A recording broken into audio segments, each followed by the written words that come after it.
Yo! Hello and welcome back, my lovely star dancers.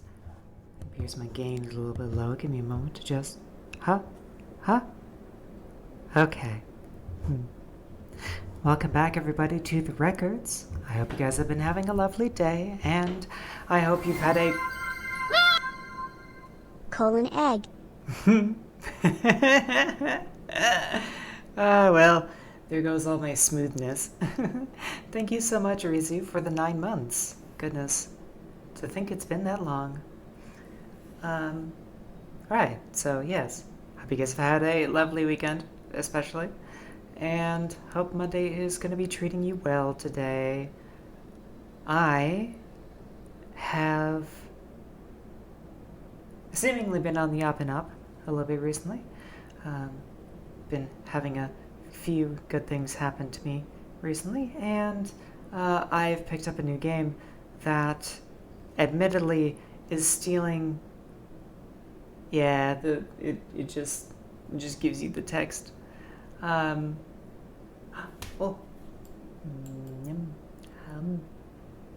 thank you. Thank you very much. I might look super sleepy-eyed today. I don't know, because I'm trying to keep it low key. I'm trying to keep it chill. Because it's a reading day, and we love reading days. And speaking of which, apparently I'm even getting a hold of some other visual novels that we'll be able to play together soon, since you guys seem to love them the most. And I really like them too, don't get me wrong. But yeah, I picked up another game recently that has just. Thank you as well, Star, for the 9 months. You're very sweet. And thank you for the metal pipe, Bear. I can't believe we are like a handful of minutes into the stream and we've got a hype train. That's a fun one.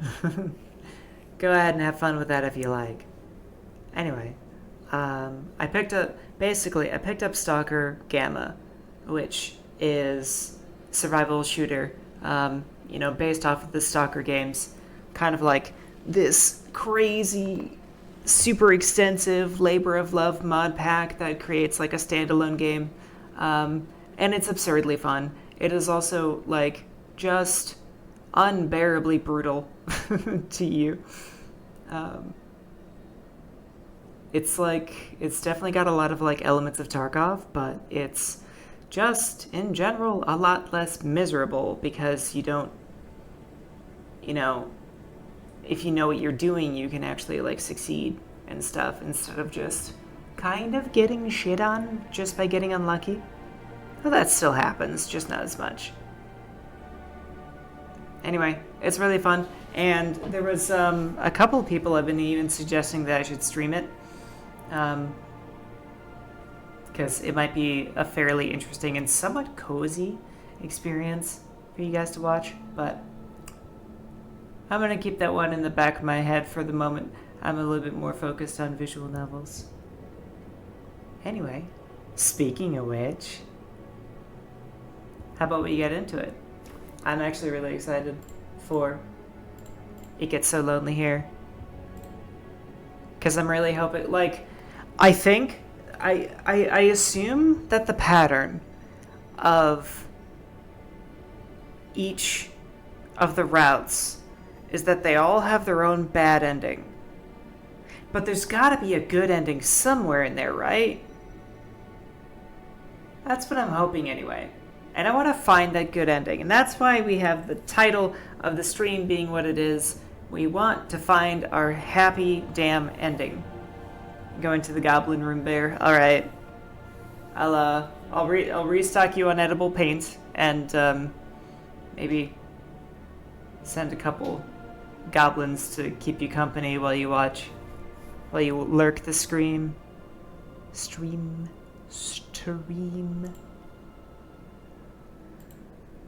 Alright.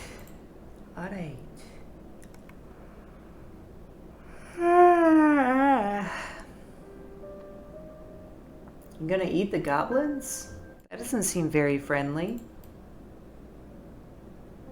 The good end is kill the traitor. Just killing the princess. Having stream issues today. I think our connection is a little bit strange today. So I'm hoping that doesn't, I don't know, I'm hoping that it clears up, but that might be the reason why you're having some problems, Valor's connection's a little shifty today, a little strange. God, I love this frame. I love this frame so much. It's so pretty and romantic.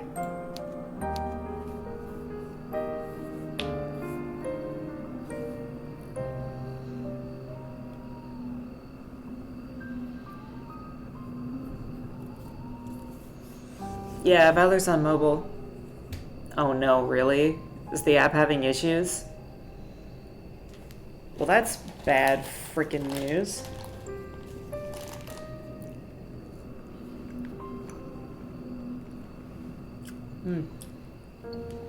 Sorry, I'm eating my gummies. So, right.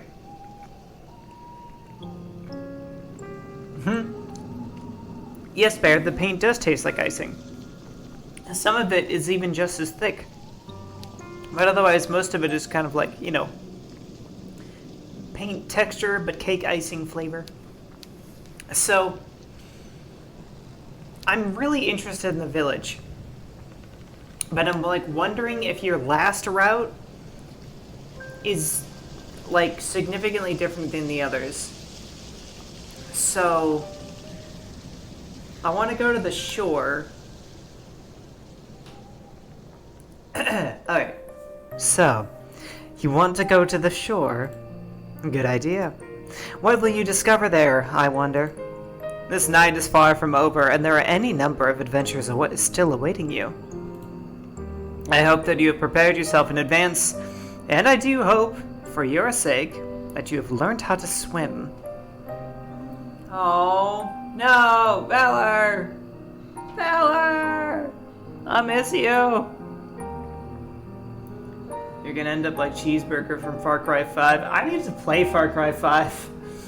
I feel like I've heard good things about that one. I have a sneaking suspicion that the skill might come in handy. You follow the path which leads to the shore, supporting yourself on weary, aching limbs which feel ready to snap at the knee beneath the burden of your weight. You are little more than a wisp of a girl, but you have been running for so very long, and your feet are so very numb, you feel like a great lumbering thing. You need to lie down, and quickly. You only hope, as you continue to run, that you will find a means to escape your current predicament by the shore.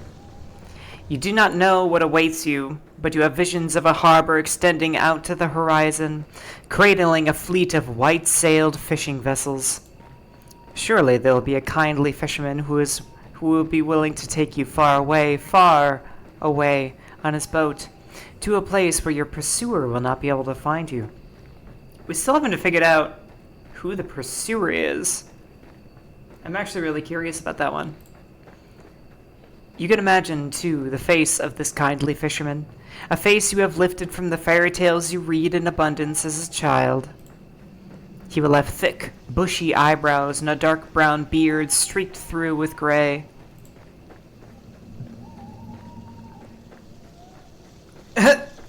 We're being chased by a Grimblow. Grimblow of death.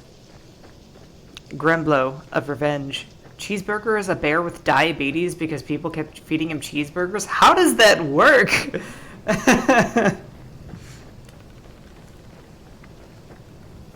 How did it...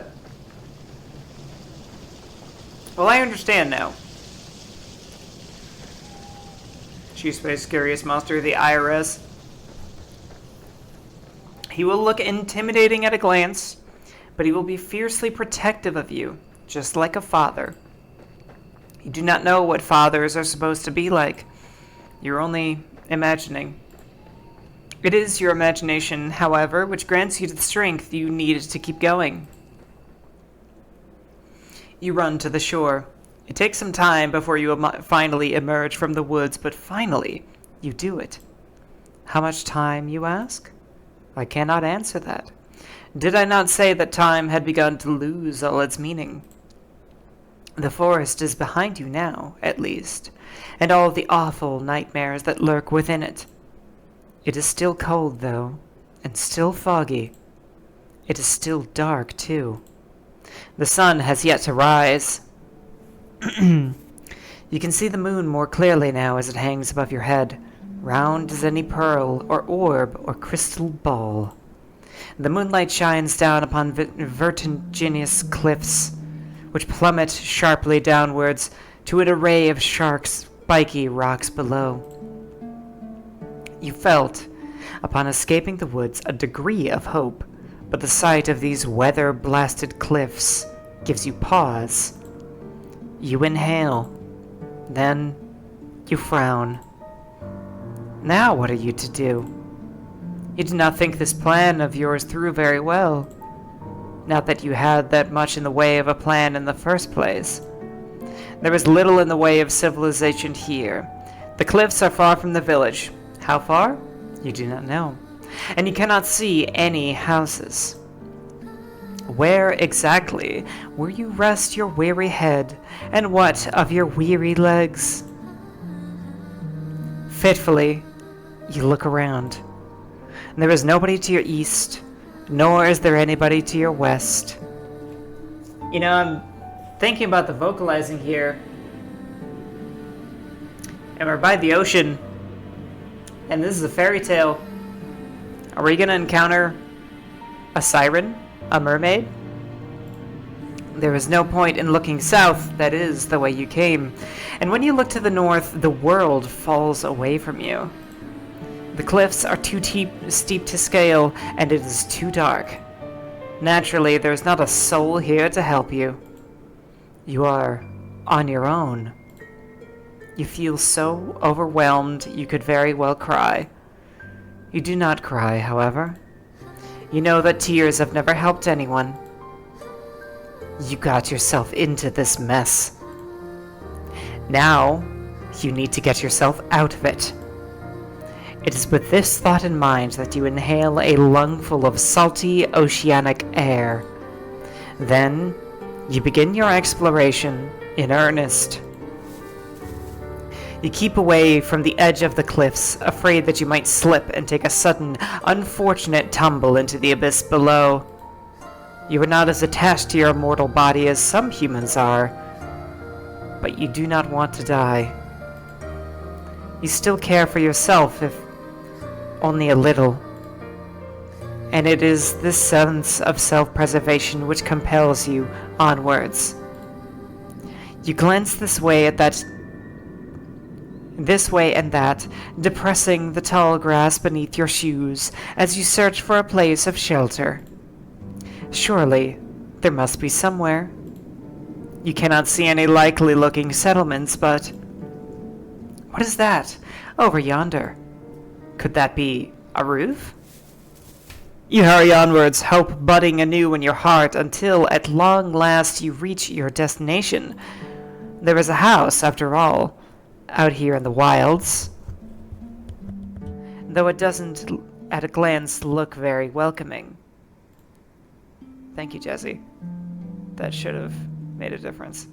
The solitary house you have discovered, not so far from the cliffs, is rather unremarkable. It is so small and squat, you cannot imagine it contains within it more than one floor. You cannot even imagine that it contains more than one room. Though it is dark, it is not dark enough to mask that the cottage has something of a slant to it. It is leaning listlessly to one side like a drunken sailor. The thatched roof, meanwhile, which tops this dwelling, has certainly seen better days. There's a hole in the thatch. There are several holes, in fact, and parts of it look particularly bare, almost bald. That is rather concerning. Should it rain, you will not be properly protected from the elements. Can you really stay the night in such a place? You have some misgivings. But do your misgivings matter, really, when there is nowhere else to go? It is not as though you have any other options. It is with the sense of defeat, therefore, that you approach the cottage which sticks out of the earth like a tombstone.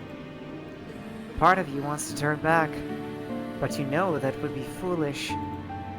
The windows of the cottage are dark, but that does not necessarily mean it is empty. It is rather late at night, after all. Whoever lives here, if indeed anybody does live here, might be asleep. You cannot imagine the owners of this cottage will appreciate being roused so very late at night. You cannot let yourself worry too much about these small details, however. Otherwise, you will never get anywhere.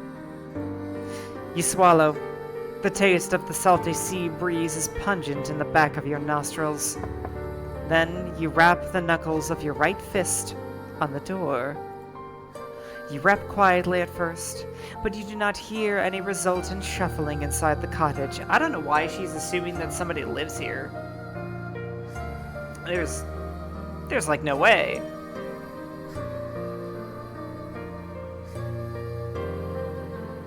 Sweet. See you when you get home, Star. Perhaps you did not use enough strength. Emboldened, you rap your knuckles on the door for a second time, more loudly this time. You wait a few moments, but still, you cannot hear anything.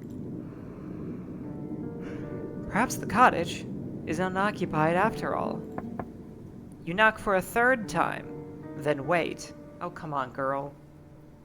Come on, girl. The third time is, as they say, the charm, but for all that, your knocking goes unanswered. Well, nobody can say that you did not try. More intrigued now than anxious, your fingers find the handle of the door. You pull it down, and to your surprise, it yields easily. I don't know why that's surprising. The door swings back for you, as if by magic. It feels almost as if this was preordained. You step foot inside the cottage, which is very dark, and glance around. It is hard to see given the lateness of the hour, but the cottage's interior is about as inspiring as its exterior. Which is to say, not very. It is every bit as small and as cramped as you fancied when you observed it from the outside. There are a few cupboards which line the walls, a wood fire which has since been extinguished, and a straw pallet on the floor which must function as a bed. Your search is unsuccessful, however, when it comes to trying to locate other humans. Again, big surprise. You cannot find another soul. Surely, that is to your benefit, though. If nobody else lives here, then you might as well make yourself at home. Or, at home as one can be, I suppose, in a small, cramped cottage such as this with holes in the roof. You close the door behind you, then approach the straw pallet. All of a sudden, you feel incredibly weary. The tiredness that assails your limbs is absolute, so intense that it overcomes the last of your concerns. You settle down upon the straw pallet, yawning as you do. It is not comfortable, but being able to lie down eases some of your aches and pains. Lying down, even on uncomfortable makeshift beds such as this one, is better than standing. It's far, far better than running. Can you guys hear me okay, by the way? The music is very loud for me, but it looks like I'm still loud enough. Your eyelids fall shut, your lashes melting together. And, soothed by the sounds of the wind and the distant rolling of the waves, you fall asleep. Then you begin to dream. It is not uncommon, of course, to dream.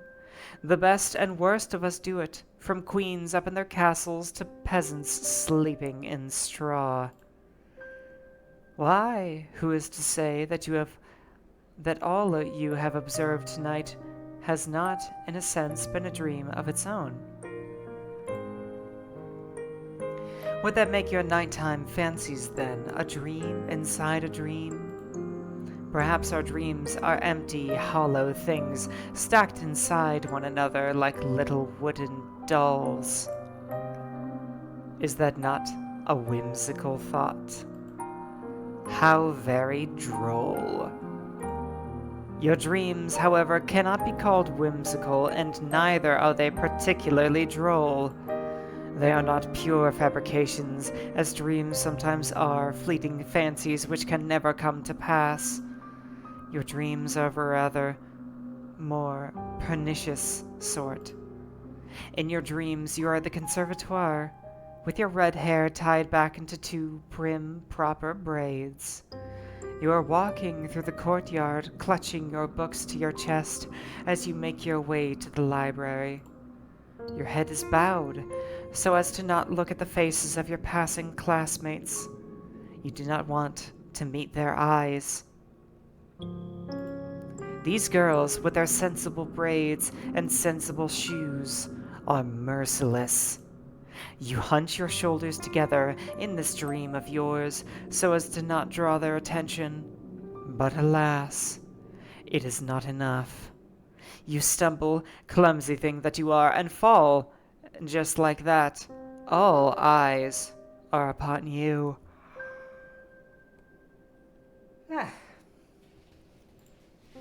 They are staring at you. They are laughing at you. You lay there on the ground by the fountain, your books scattered and your skirt in a woeful state of disarray. Your knee hurts. Is it bleeding? You examine your injured leg, trying not to cry, and as this transpires, you hear a voice. One of your classmates is calling out to you. She has acknowledged you. You look up shyly, tears beating in your eyes, at a girl taller than you, and prettier, and much more refined. She extends her hand towards you. Does she mean to help you? It cannot hurt to try, can it? Hesitantly, you reach out to accept her offered aid. Her fingers curl around yours tightly. Perhaps too tightly. Her nails dig into your skin. It hurts. Deftly, the girl pulls you to your feet. Your legs feel weak from your fall, and your knee is still aching, still bleeding. You stumble, feeling out of sorts, but you are not afforded much of an opportunity to gather your bearings. The girl's hands are on your shoulders. She is laughing at you. Then she is pushing you. The sound of the fountain and the running water which drums against its basin is all of a sudden very loud. It is overwhelming. It surrounds you. Then it engulfs you. It is cold as ice. You cannot breathe. The rushing of the water continues, echoing in your eardrums over and over. And then... No. You do not want to remember this. What good will it do? It is in the past, where the past ought to remain. You are never going back, not even in your dreams. It is this determination which forces you back into the world, waking as a start. You gasp like a fish as you sit upright, your eyes unnaturally wide. You feel wearied from lack of sleep, and, with half-lidded eyes, you glance about. It is still dark inside your cottage, the sky visible from beyond the windows splashed, still with stars. How long were you asleep? You're not sure. Your dream was so very detailed, it really did feel that you had been transported into a different time, into a different place. When you inhale, you can take You can taste rank, fetid water in your mouth. Tentatively, you pat yourself down, your fingers trailing against the front of your uniform. So vivid was your dream, you half expected that your clothes are damp. This is not the case, however. You are, in fact, perfectly dry.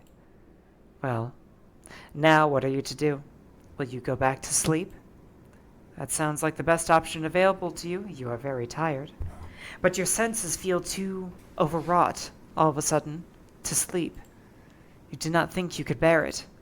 On unsteady legs, you rise to your feet, then stand by the window. You look out to the starry sky and to the pitted moon which hangs amongst them, and you frown.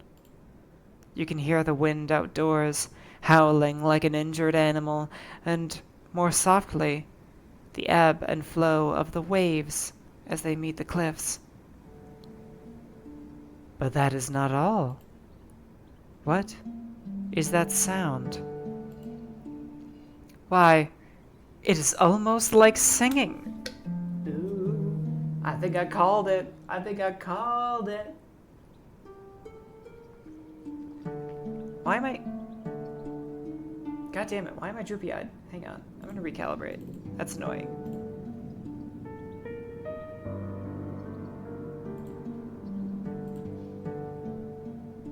Nope, still droopy. Hang on.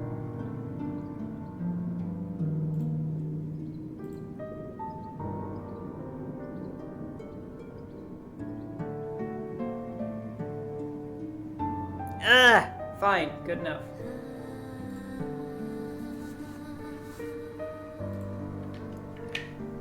Yeah, I'm a little droopy. I'm a little eepy looking, which is fine because we're in cozy mode. The voice is far away enough that you cannot pick out any individual words, nor even the individual syllables, but there is a haunting quality to it all. The singer, whoever they are, possesses quite the pretty voice, high and clear like a bell. The song is a melancholy one which stirs your heart. Curiosity takes root inside you, as it did during that fateful day you found that book in the library. Logically, you know you should not go outdoors to seek the source of that singing. But, emotionally, that is another matter altogether. You really should have learned your lesson by now. You should know better than to go sticking your nose into business which does not concern you. But naughty little girls such as you never do learn. You cross the old fisherman's cottage as though in a dream, then reach for the handle of the door. The handle depresses easily enough beneath your grasping fingers, and the door opens with a click. The rest of the world yawns before you, framed in the doorway, all of it bathed in moonlight. You thought it was cold inside the cottage, but it is colder still now that the door is open. An unpleasant wind rushes forth to meet you, knifing merciless... Oh no, my lisp! Ah! Oh my god. Knifing mercilessly. God damn it. No! I'm so glad. Oh, I'm so glad basically nobody heard that. Probably. Hopefully. I don't know. God damn it. Knifing mercilessly through the fabric of your uniform. You look across the cold, inhospitable landscape, your fingers clenched into fists at your sides. Then, you step out into the unknown. Damn it! No! Rizu doesn't need to know about my lisp. You canvass the cliff face, led by nothing more than that luxurious singing. So haunting and ethereal is this voice. As it hangs on the breeze, it would be enough to send 1,000 ships off to war. Okay, I mean, maybe it's cute, but It's not very articulate, and I want to be a prim and proper artistic reader. And well, my lisp used to be a lot worse. I trained it out a really long time ago when I was in university, but it still comes back. And now that it happened once, I'm like thinking really hard about how to keep it from happening again. Like, it's taking so much more effort now. You keep walking into the night until you reach the very edge of the cliffs, where they drop downwards into empty air. You ought not to go any further, but the voice has yet to cease. You can still hear it, echoing inside your head. It compels you to act. You look down at the shore, which seems like a dizzying distance away, then out to the ocean, which is breaking against the shattered rocks below. Your eyes narrow with determination. Then you take a step towards the cliff. Oh my god, are you actually gonna try and scale this cliff, or are you just gonna jump? What are you doing? You can see them glinting in the darkness, their tips jagged like the teeth of hungry predators. The cold wind blows, rocking your hair, and you shudder from it. Your shoes were not built for scaling cliffs, and your heels do not have much in the way of purchase, particularly not when the cliffs are so steep. Clinging to the cliffs is no small feat, yet you are determined to ease yourself down onto the shore. In one piece, preferably. The wind is so powerful, it feels as though there is something deliberately malicious to it. You wonder, during your descent, if it means to knock you off your perch on purpose, to cast you down to the rocks below. Well, if that's what it wants, then you refuse to give it the satisfaction. You can be awfully stubborn at times, and now is one of them. Good. You continue to climb. How long have you been at it now? Until, at long last, your feet meet the shoreline below. You have made it, and you did not sustain too many injuries. Your palms are throbbing, yes, after gripping those rocks, and you might have a few cuts, but your wounds are of a shallow and superficial sort. Things could have been worse. You flex your fingers. They feel uncomfortably numb and cold alongside it. Your skin is prickling, but at least you can still feel discomfort. At least it is still attached to your bones, where it ought to be, your vital organs concealed within the hollow cavity of your body. You have a lot to be thankful for. This night has, by and large, been quite successful. There are no longer any obstacles between you and the mysterious voice which lulled you outdoors. Now, you must find them. You set off down the shore, on the hunt of the singing voice which has captivated you so. You sidestep sharp, jagged rocks which jut out of the sand like teeth. The rocks which cannot be circumnavigated, meanwhile, you clamber over. All the while, the sound of the sea mingles with that of the singing. It provides an ethereal, haunting backdrop to your exploration, one which further adds to the surreality of your moonlight stroll. The waves lap against the shore, then recede shyly, pushed and pulled by the bleached white moon which hangs overhead. The oceans that you have seen in your library books were all blue as sapphires, but this ocean is different. It is so late at night, it looks black instead. The undulating surface of the water reminds you of a mirror, though its depths are even deeper and much more mysterious. A sense of foreboding settles upon you, but you try to quash it. You will not let yourself be afraid. Oh! You stumble upon a scene plucked straight from a fairy story. Isn't that right? You round a corner your feet unsteady in their sensible brown shoes. And then, at long last, you see her. Star's gonna love this. I'm gonna actually save right here. There is a woman sitting upon a rock out in the ocean. The woman's eyes are closed, and her lips parted, her expression soulful. She is singing. Her hair, which is fair, flutters around her face like a shroud, which adds to her otherworldly aura. Her eyes might be closed, but her lashes are long and luxuriant, like a doll's. Her lips, meanwhile, which are parted in song, are soft, like the freshly plucked petals of a flower.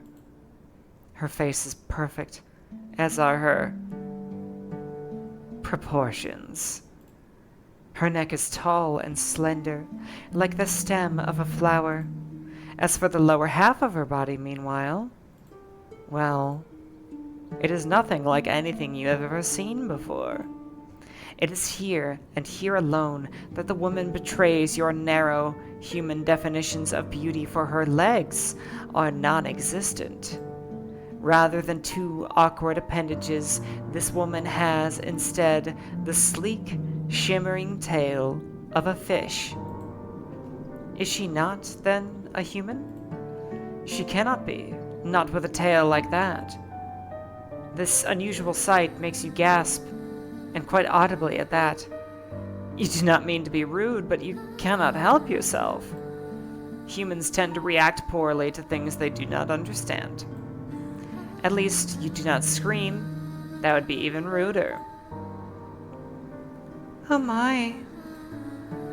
You meant to observe the mermaid from a distance, but it would appear that your shocked gasp was loud enough to attract her attention.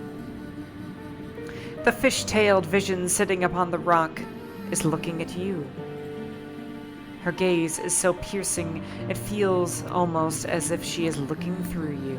She's got really pretty eyes. Blue eyes are nice. Hello, Immortal, and welcome. We're about to get seduced and murdered by a mermaid, probably. A little drink of water. Your heart seems to stop inside your chest, as if by some manner of magical spell. You thought the mermaid pretty when you first observed her, sitting on that outcrop of rock, her face turned in profile. Now she's looking at you, however. You can see that you were mistaken. She is not just pretty.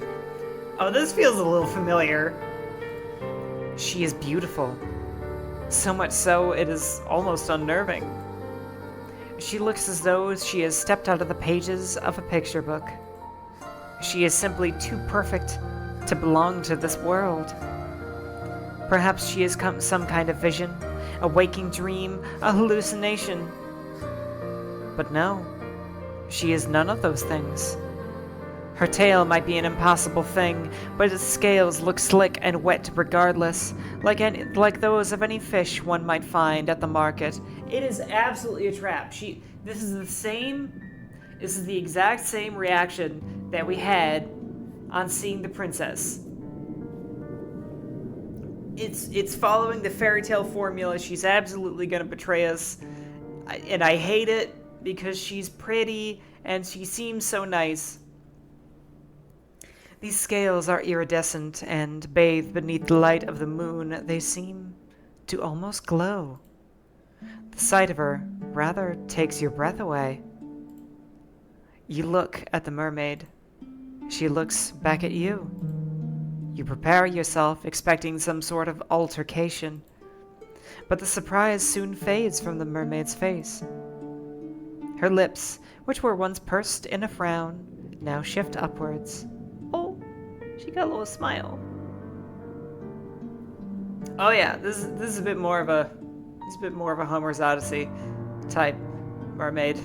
This is a lure you under the water and then drown you type mermaid. She is smiling. Then she says, in a refined sort of voice, My, it really is good to see a human again, particularly a human girl. I was beginning to fear that your kind had all disappeared, and I would no longer have anybody left to tell me of the world above the waters. My. This is quite the effusive greeting. Yeah, this is, in case anybody forgot or missed it, we learned in the last route that all of the denizens of this country are dead. Like the country that the princess was supposed to be sovereign of. There was a plague, and it wiped basically everybody out. So this is kind of on track. The mermaid's introductory speech is positively brimming with the excitement of a sweet, girlish variety. She is rather more amicable than the fine polish of her syllables would make one suggest. You might be a well-bred lady yourself, with an accent to match, but you cannot help but feel overwhelmed. Anxiously, you observe the mermaid and ask her what she means. What happened? As to that, I'm afraid I cannot say. I have been sitting on these rocks singing for many, many nights, but nobody has come to see me. There have been no lovely humans for me to play with. I was beginning to wonder whether your kind had disappeared altogether. I feared some manner of calamity had occurred while I was slumbering beneath the water's surface, and your kind had been eradicated. You shudder, then reassure the mermaid to the contrary. You do not know about the humans she used to speak with, but you, at least, have not been eradicated. She wants humans to play with. I think that's play with in like an orca whale kind of way. You are still here. Yes, well, I can see that, the mermaid answers with a light laugh. It really is a relief. My fellow mer people who live beneath the water told me not to worry so, but I could not help myself. I have always been fond of you humans. It was rather sobering, sitting here night after night, all on my own. It gets so lonely here. She said it! She said it! This is a sign that she's gonna kill us. Now, that is an interesting turn of phrase. It catches inside your head like a burr. Have you heard it before? How many times has the protagonist done this? Like, how many routes has she actually gone until we just see the 3? Is she also trapped in some kind of Slay the Princess type time loop? So, dear human, did you say that you are unfamiliar with these parts? Hesitantly, you examine the mermaid, and also examine the mermaid. Thoughtless though you might be at times, you are not so very self-centered that you cannot detect the note of longing in the mermaid's voice. It is evident, as she looks at you, that she is looking for a particular answer to her query. This answer, alas, is not one that you can furnish her with. You do not want to lie to her. It is after some hesitation, therefore, that you reaffirm your earlier words, though this time you embellish them. You tell the mermaid that you are a traveler from a far-off land, one which is very dissimilar to this one. That's not a lie. It is not a complete fabrication. You tell her that you have only just arrived by the shore, and you are unfamiliar with your immediate surroundings and those further afield. If there is a village nearby, then you have never set foot in it. You do not know what this village is like, nor how many inhabitants it boasts. You do not know if a calamity, as the mermaid grimly supposed, has struck this land. But if she fears all the humans within the immediate vicinity have been laid low by some mysterious malady, then she needn't worry overly on that score. You are still alive. Are you not, you wonder, enough to satiate her curiosity with the human realm? Yes, that is true. You are here. I am grateful naturally for your company, although... Although? Wistfully, the mermaid sighs. I was rather hoping you might be able to bring me news of the nearby village, of its inhabitants. This makes you wonder. Was there a particular person from this village she was close to? So, were you able to work that much out? The mermaid answers with a small smile. You are an intelligent one, aren't you? Your past professors would beg to differ on that score. You were always awful when it came to academics, mathematics in particular. Makes sense, she's like a bookworm. Reads a lot of fairy tales. Likes literature. Probably pretty decent at English. Anyway. You can never get your head around all of the numbers. Your stern, stony-faced math professors used to despair in you. But she is not here. None of them are here. It is just you now, and the mermaid, and she does not need to know about your dismal academic record. You allow yourself a small smile, touched by her compliment, and tell her that it was nothing more than a lucky guess. For a guess, it was remarkably accurate. You are quite right. I did have a close friend from the nearby village. She was very dear to me. Internally, you congratulate yourself on this piece of detective work. How very clever you are! There are many humans in this world. Of that I know. The human who spoke to me, however, was special. She was my human. She was my human. You did not fail to catch the possessive note in the mermaid's voice. And I cherished her dearly. She would come to me on my rock late at night when she was finished with her chores, and we would talk. I asked her a good number of questions about the human realm and asked her about her customs. I fear my endless inquiries must have been rather tedious, but she was always happy to indulge me. She never once scorned me for my ignorance, and neither did she make me feel like a fool. She always made time for me, no matter how many demands she had on her time. She was a farmer's daughter, and was awfully busy from dawn till dusk, threshing hay and taking the animals out to pasture. She told me of her work, and I marveled at her. Slender though she was, she possessed a truly tremendous amount of strength. Aw, no muscle girl. So said. I, who have lived in the ocean all my life, cannot countenance working as hard as she did, but she bore her burdens without complaining. She was not the prettiest human who has walked the earth, but that mattered not to me. Her conversation was engaging, and I knew through our continued encounters that she meant no ill will. She did not have even a single drop of malice in her heart.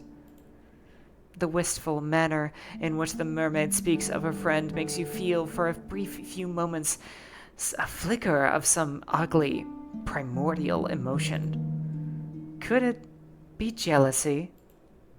It is painful, isn't it, to hear others wax poetic about those they hold dear, particularly when you yourself have never been regarded in so intimate a manner. You have, for many, many years, been woefully alone. But you are not alone now. You are with the mermaid, and she is with you. And though you might prefer to be in the company of an industrious farmhand, the farmhand is not here. Where did she go? Oh, if only I knew. She quite simply disappeared one day. almost as if she had been whisked away by a wicked spirit. That seems like quite the anticlimactic ending for such a close relationship. Did the farmhand not tell her companion beforehand that she might one day disappear? No, she did not. Nothing of the sort happened. It was all very sudden.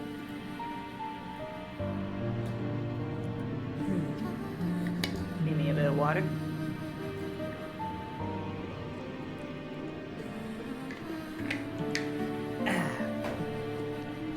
So you ask, feeling affronted on the mermaid's behalf, did she not give you any warning? Not a single one. And when, you ask, did she disappear? I do not know, in truth. Time is a strange concept to beings such as myself, particularly as it seems to ebb and flow differently both above and below the surface. You humans have a strange compulsion to pin down and place labels on everything. You have names for your seasons, and for your months, and even for your days of the week. It is all very precise. We merfolk, however, do not bother with such affairs. Perhaps we live for so much longer, or perhaps because we live so much longer than you humans do. Hi, Moofy. Check it out. We're trying to rizz up a mermaid. She's cute, and she's probably definitely not gonna murder us. We have no need to obsessively document our days, not when we have so many of them at our disposal. This curious remark catches your attention. How long exactly do mermaids live for? The mermaid does not look much older than you do, but you cannot help but wonder. My, nosy, aren't we? The mermaid asks, and she laughs, a soft tinkling sound, like that of a bell, which makes you blush. Were you being nosy? Perhaps you were. You have always had a thirst for knowledge, not of the dry, dusty, academic variety, but of stories peopled with strange persons. Literature was the only subject you were ever good at. Again, it is hard for me to quantify, but to put it in terms of a human like you can understand, I suppose we mermaids can live for centuries. Centuries? That is quite a surprise. Not to me, though. But perhaps it shouldn't be. You have been subjected to any number of surprises tonight. What is one more to add to the pile? I have not been waiting that long, however, for my friend to return to me. I think it has been but a few seasons. Oh my god! This is a thing? If you click middle mouse, you can just look at the art. Oh my god! She's so pretty! Mermaid! Anyway, it might not sound like much, but never before have I been so aware of the passage of time. I have experienced any number of wants during my life, but I have never wanted anything quite as badly as I want to see her. I don't think we're gonna be able to raise this one up, sadly. I wish she would sit with me, and she would talk with me just one more time. But perhaps I am asking for an impossibility. I have been waiting for long enough now to presume that she will not be returning to me. I fear that something must have happened to her, or to her family, or perhaps her whole village. You can hear the worry throbbing in the mermaid's voice, so potent that, for a few moments, you swear you can feel the depths of her sorrow within your own breast. Her sadness over this human girl is a deep, dark thing, almost fathomless. You cannot let yourself indulge in it for too long. Otherwise, you fear you might drown in it. Ruefully, you tell the mermaid once more that you cannot help her. You are only a traveler, after all. What do you know of a single insignificant farmhand in a nearby village? Yes, I thought you might say that. It is quite unfortunate, but... Oh well. I ought not to reflect upon all that I am missing. That would be churlish of me, and it would not be fair to you either. You did not approach me, I am sure, with hope of hearing all about all of my woes. I should be grateful, instead, for all it is that I do have. I still have my long, long life, which stretches before me like a golden cord. And of course, I have you now. Does she? Do I not? I ought to go soon, before my absence is noticed. But will you not come and visit me again tomorrow night? I think I would like that. I have always enjoyed speaking to humans. You make me feel less alone. You cannot help but feel, as the mermaid observes you with those enchanting eyes of hers, that she truly does not wish to speak to you for your sake. She wants to use you instead as a substitute for the farmhand that she has been missing so very ardently. The thought stings, though you really ought to be used to it. Still, to be held in lower esteem than a farmhand of all things, it makes your self-esteem sting. You try not to let the mermaid notice this, though. The woes of your past are not her fault, much as the woes of her past are not yours.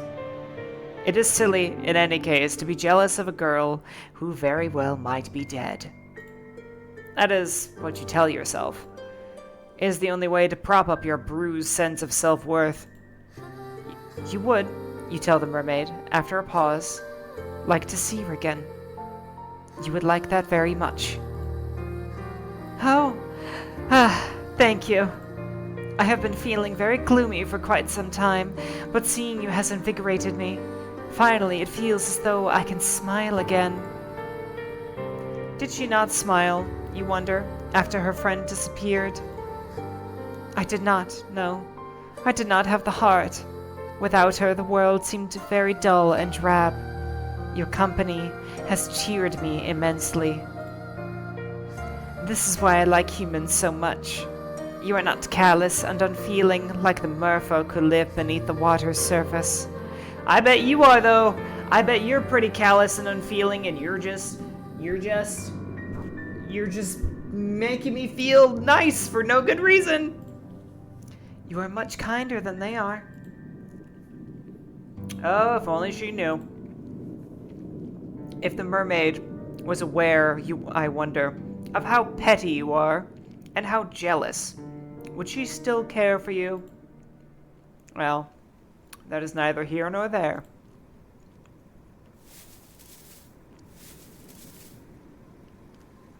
You agree to meet the mermaid come sundown the following night, then make your slow, stumbling way back up the cliffs, then to the cottage you have purloined as your own. Once indoors, you settle upon your pallet, and then you close your eyes. The sighing of the wind outside and the distant roiling of the waves against the rocks do not disturb you. Yeah, I don't really trust. I'm sorry, Star, but I don't trust mermaids. The more, in my opinion, or at least in my experience, the more intelligent a sea creature is, the more sadistic they become. The one exception that I can think of is octopi. Octopus are chill, but orcas, terrifying. Dolphins, evil. You know? Mermaids? Ain't so sure.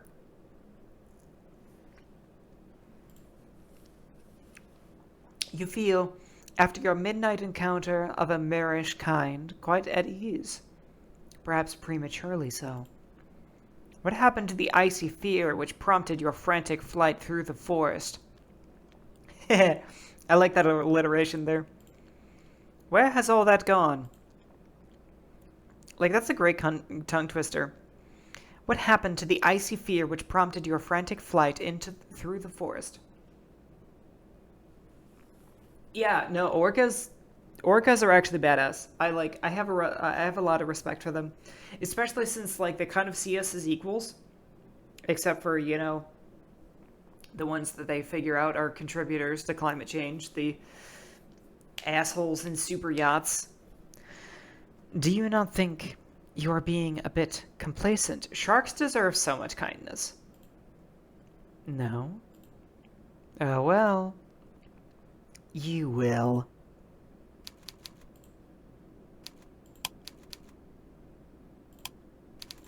Pretty mermaid. The following morning, when it arrives, is cloudy and overcast. It is not a particularly pleasant morning, but at least it's not raining. That is some small consolation. Cameramen and Australians, they can't be harmed by wildlife. You rise from your straw pallet, stretching, then glance about the interior of the fisherman's cottage. It looked dilapidated last night, but when much of it was obscured by the shadows. But it looks even more so when subjected to the morning's light. The cottage's interior has the distinct, disquieting appearance of having been abandoned in a hurry. There is broken pottery strewn upon the ground, and the singular wooden chair, which once must have stood by the singular wooden table which is lying on the floor. The doors of the cupboards, meanwhile, are ajar, the shelves within depressingly bare. A quick search reveals a handful of edibles, but there is precious little to be getting on with. If you wish to live here comfortably, you will have to look into foraging. Hope you know how to forage.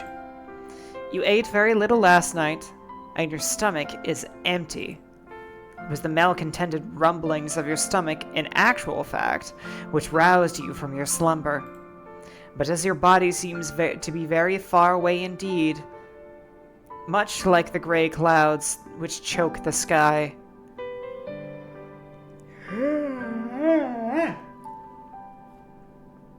They do mention food. Or they mention edibles, which might just be THC, but I'm pretty sure it's food. I will say, the last time food was mentioned in one of these routes, it was probably cannibalism. Here it's, I don't know, sushi? You are not thinking of your own physical discomforts. You are dwelling, instead, upon the events of the night prior. You cannot help but think of the mermaid. Did you truly meet an aquatic maiden last night, during your nightly stroll when you could not sleep? It sounds unreal, especially now that the sun has risen and the shadows from the night prior have dispersed. You cannot quite believe it. It must have been a dream. But why, then, can you recall it so very clearly? You help yourself to the scant food and drink available to you, all the while thinking of your next course of action. Now what are you to do? You plan, of course, to return to the shore come nightfall, so that you might once again see the mermaid. But the night will not arrive for quite some time. You need to find some means of keeping yourself occupied until then, like finding food. The uninspiring interior of the cottage does not furnish you with any particular ideas, so you decide to go for a walk. Your soul still ache after your exertions last night, but if you go slowly, you ought to be all right. That is what you hope, at least. You do not want to spend much longer than you have to in the fisherman's cottage, no matter how cold it might be outdoors. It almost as cold as it is out. Well, that's a weird sentence. And in any case, the cottage is far too small. You leave the cottage behind you and set off. You do not know where exactly you are going, but you suppose it does not matter overly much. You do not have any particular destination in mind. You can find food. Your meanderings lead you to the cliffs, which are steep and sharp. The drop to the shore is a perilous one, so much so that you have to wonder how you were able to descend the cliffs the night prior to meet the mermaid. You're rather more determined than you ever realized. Though I, of course, could have told you that much. You are surprisingly capricious for such a small, slender human. You walk alongside the cliffs, keeping a sensible distance away from the drop to the shore. You might have survived last night's excitement unscathed, but you do not fancy trying your luck. It would be so like you, really, to avoid a drop to your death in the darkness, only to stumble during the morning's light and take an irreversible tumble. Your fortunes have never been the fairest. Your meanderings along the cliff reveal to you all manner of curious flora. You thought the night prior that the cliffs were weather-blasted, but you can see now that your assumptions were incorrect. There are flowers here, very warm and bright, like the sun's light during the summertime. Or, you think, with a flush of pleasure, the fair hair of the mermaid, whom you are certain you spoke to last night. These flowers are so very like her hair, it is uncanny. You step towards the flowers, drawn towards them, and sink down to your knees. The tall grass brushes your ankles like a caress, the morning dew wetting your skirt. Your clothes are getting damp, as are your legs, but you care not for this minor discomfort. You have just had an idea. Why not make a gift for your new friend? You are sure that she would appreciate it. Why would she not?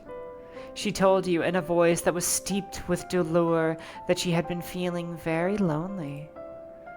You want to see her again, and when next you see her, you would like to make her smile.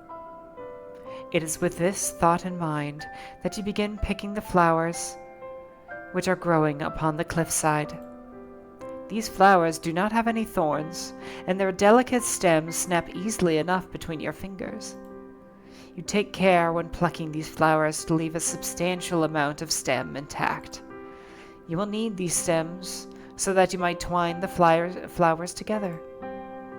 You mean to make for your mermaid a diadem, something she would be able to wear in her hair. Oh, that's cute!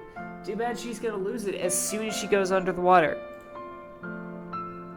This tiara is certain to suit her. She is so pretty, anything would suit her.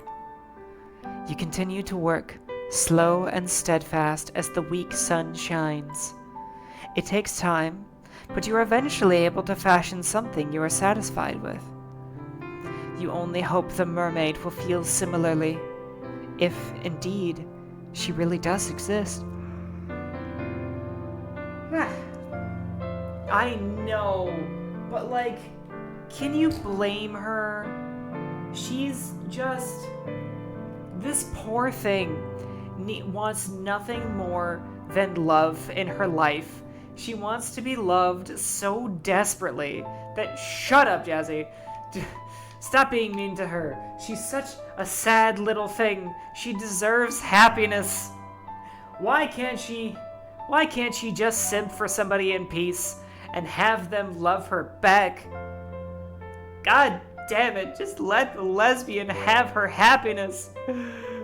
Why does everybody have to treat her like shit? I'm actually on the verge of tears. I feel so bad for her. Okay. Just had to let that out for a minute. Carefully, you pocket your makeshift diadem, then decide to forage for some food. You discover during your search some fruit trees with those sweet burdens are enough to fortify your spirits. For the present, at least. It is fortunate, really, that you are so excited about your moonlight rendezvous with the mermaid. If you were less focused upon the future and dwelt more in the immediate present, you might have more of an appetite. Think you'd be done with relationships after the... Yeah. I don't know if she was almost cannibalized from the last lesbian. I think she just was. I don't really know the continuity of this. She doesn't seem to remember whatever it is that happened with the princess. So I'm wondering if, like, this is... I mean, yeah, I'm wondering if she just doesn't remember. So every single one of these is as fresh as the first, so she's just falling for it every time. The emptiness in your stomach assuaged, you return to the cottage, whereat you mean to wait for the setting of the sun. There is very little to do, you soon discover, in the cottage other than checking the cupboards and sweeping the floor, occupations which both feel depressingly pointless. There are no books to read either, with which you might pass your idle hours. You do, however, busy yourself with trying to light a fire, so that you might ward off the cold. The time is horribly slow in passing, in part because you have precious little to do, but also because you cannot stop thinking about the mermaid. Will she really return to the shore she said she would? Can you truly trust her? Oh, you hope that you can. I really hope you can too, but I don't think you can. I'm pretty sure you can't. If she were not present at your designated meeting place, you think you would die from disappointment. That is the least of your concerns, miss. The seconds continue to trickle by, unchecked by any hourglass, and as they do, the sun sinks beneath the horizon. Part of you worries, however, that it might still be too early to search for the mermaid. Will she be there yet? You sit there, your stomach tied up in anxious knots, as you listen to the wind which buffets your windows. You hear it.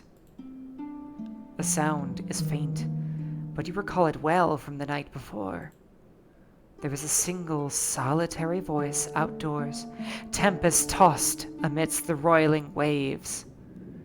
The voice is a high, clear one, silvery, if indeed voices can have colors, like a fine, polished dinner plate in a noblewoman's home. The voice belongs, of course, to the mermaid. Who else do you know with a voice as angelic as that? Relief begins to bubble up inside you, a relief so potent you feel dizzy from it. She did not abandon you after all. Why, you wonder, did you ever think she would? She said that she wanted to see you. Do you think that a mere nicety? Buoyed as if by a gentle breeze, you hurry to the door. With trembling fingers, they are trembling, I presume, from excitement rather than fear. You seize the handle, then turn it. The saddest part, too, is that she is so utterly deprived of, like, kindness and love that the moment somebody is nice to her, she's fucking obsessed. Like, babe, honey, you need a hug. You need several hugs. Then you step out into the dark, inky night. You walk towards the cliffs, as you did the night prior, beneath the cover of the inky blue sky, the wind moaning fitfully with every step you take.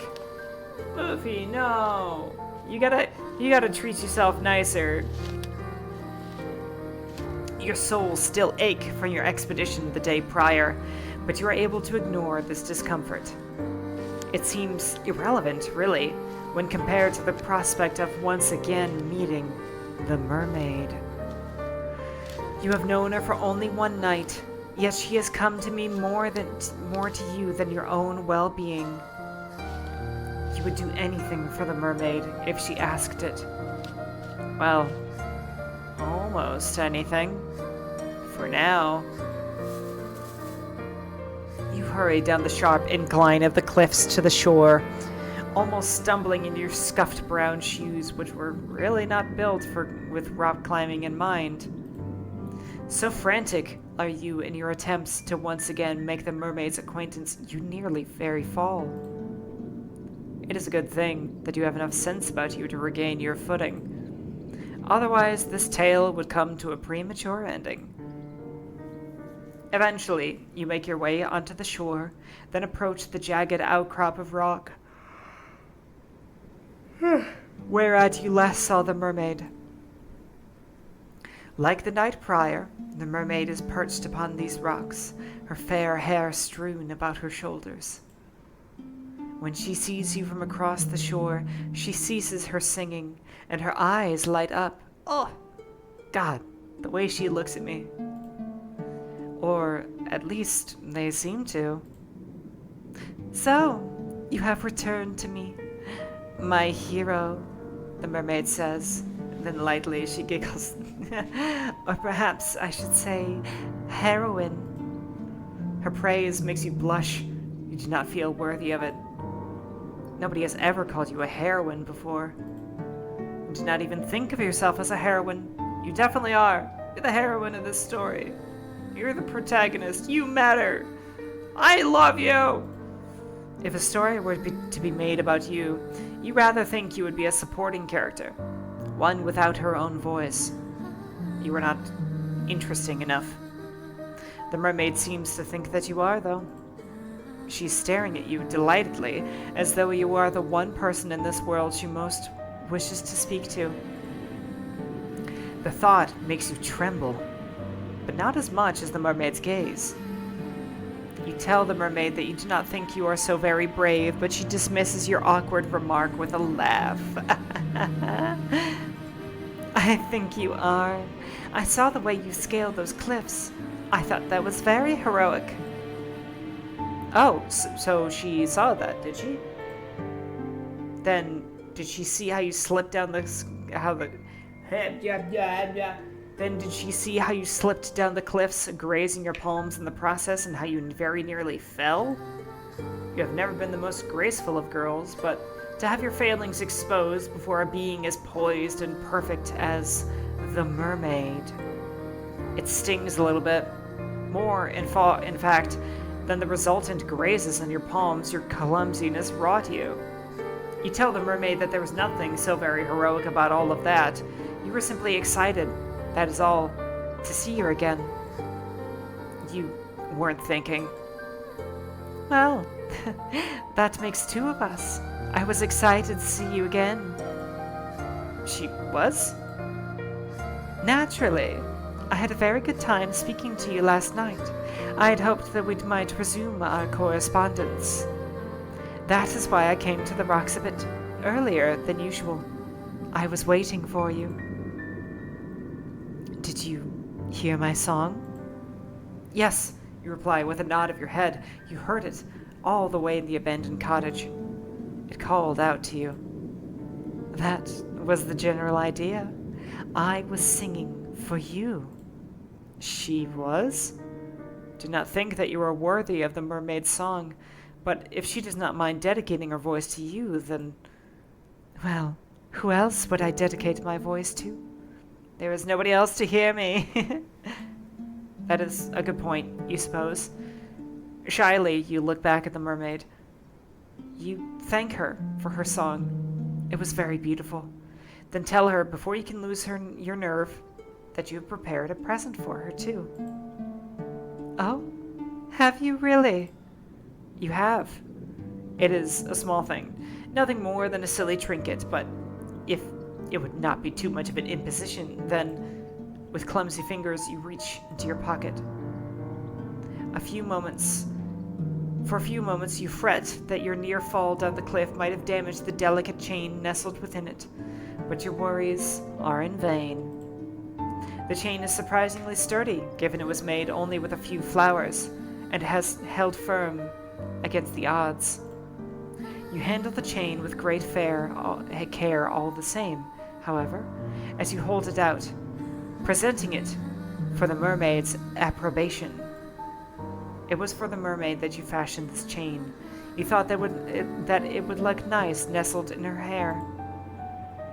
You were pleased with the chain when you first made it, but after looking at the mermaid, you have begun to reconsider. The mermaid's beauty is otherworldly, so much so it almost hurts to look at her.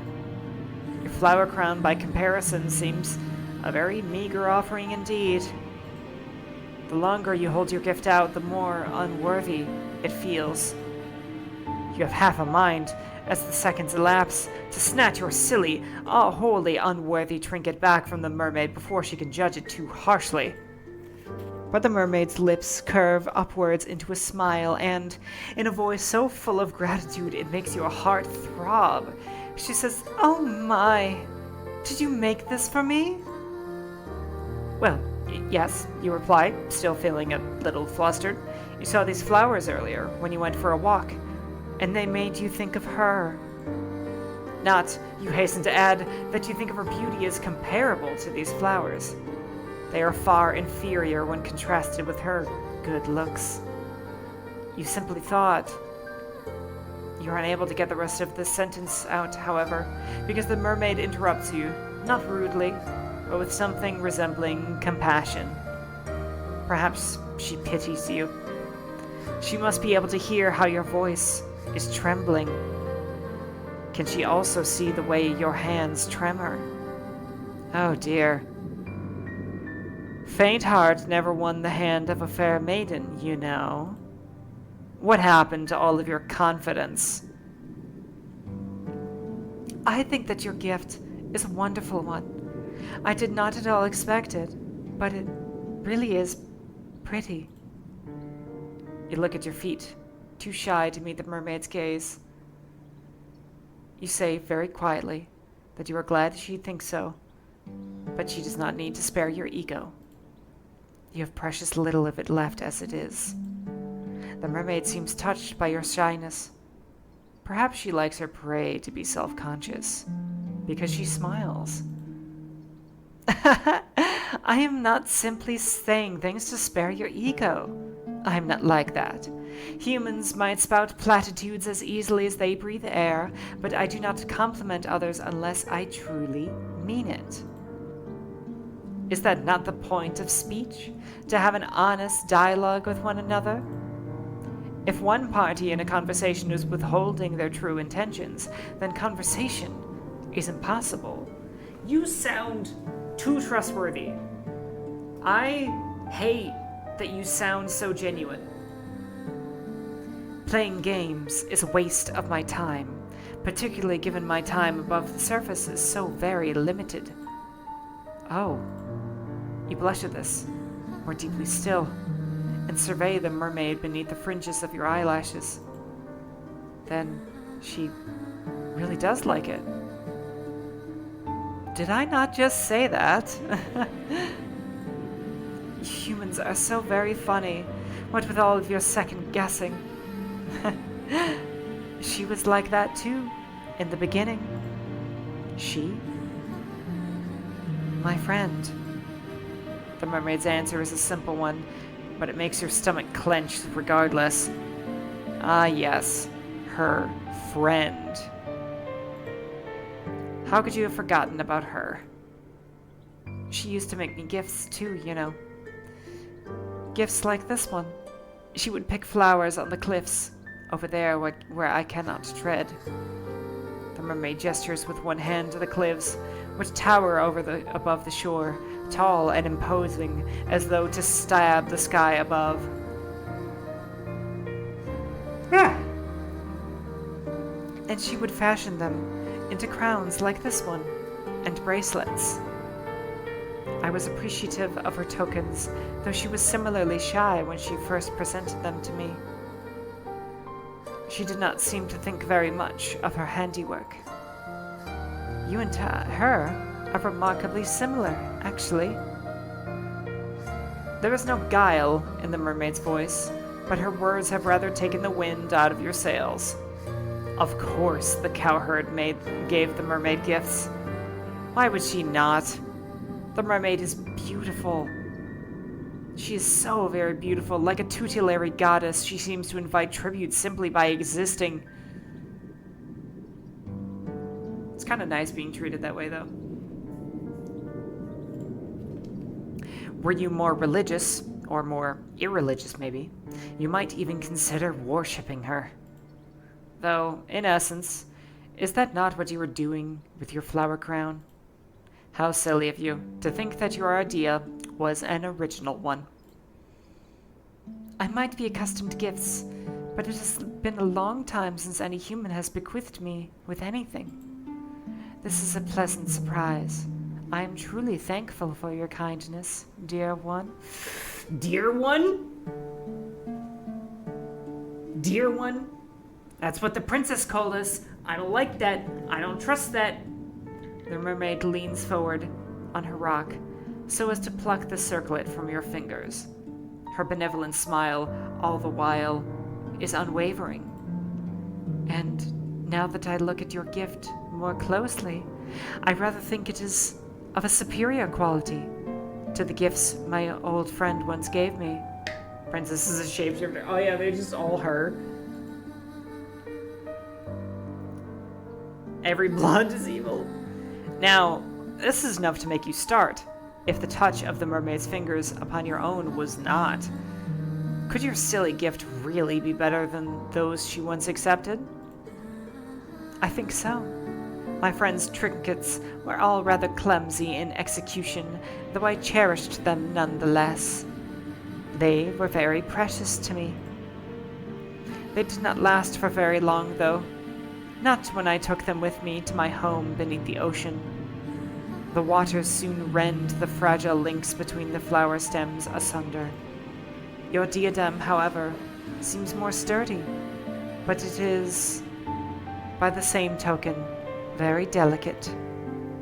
You must be very good with your hands. Yes, very nimble fingers. Haha. You think back briefly on your disastrous sewing lessons in the past, of your numerous failed attempts to thread your needle, while the other girls giggled at you, and you blush. You think the mermaid's praise might be a touch too effusive. You tell the mermaid as much, but she only laughs. I do not think so. Now, the mermaid places... Ah! Ah! Look at that, she's so cute. God damn it. I hate that I'm starting to really like her. She's just so... She's so real. And I absolutely don't trust it.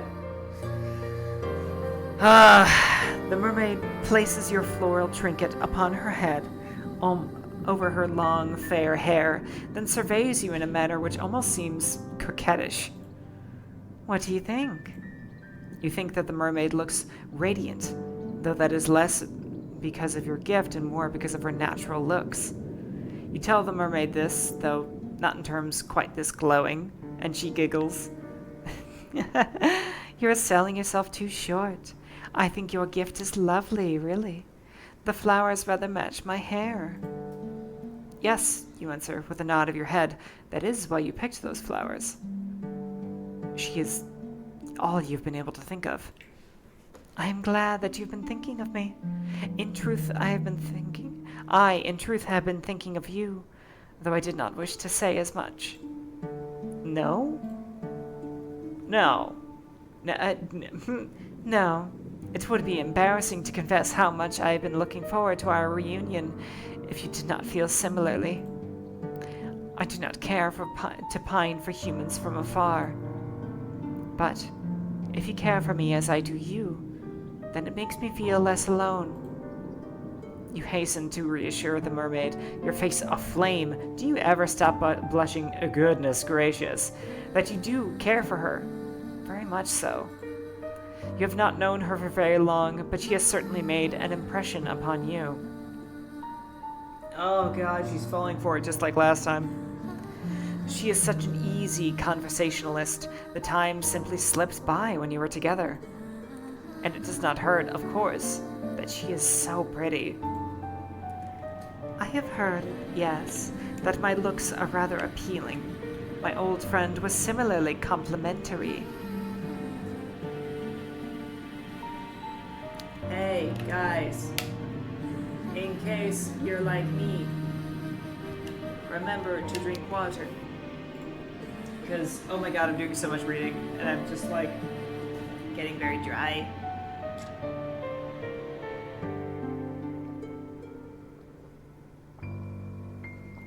Ugh. Okay, that's a bit better, I think. Oh, Glorb. Oh, Glorb. I cannot blame you humans for being so taken with me, when my form is so very graceful. Your legs seem rather cumbersome in comparison to my smooth, sleek tail. It must be so very depressing to lumber about on land as you do, living your days beneath the harsh sun and the cool, unfeeling moon.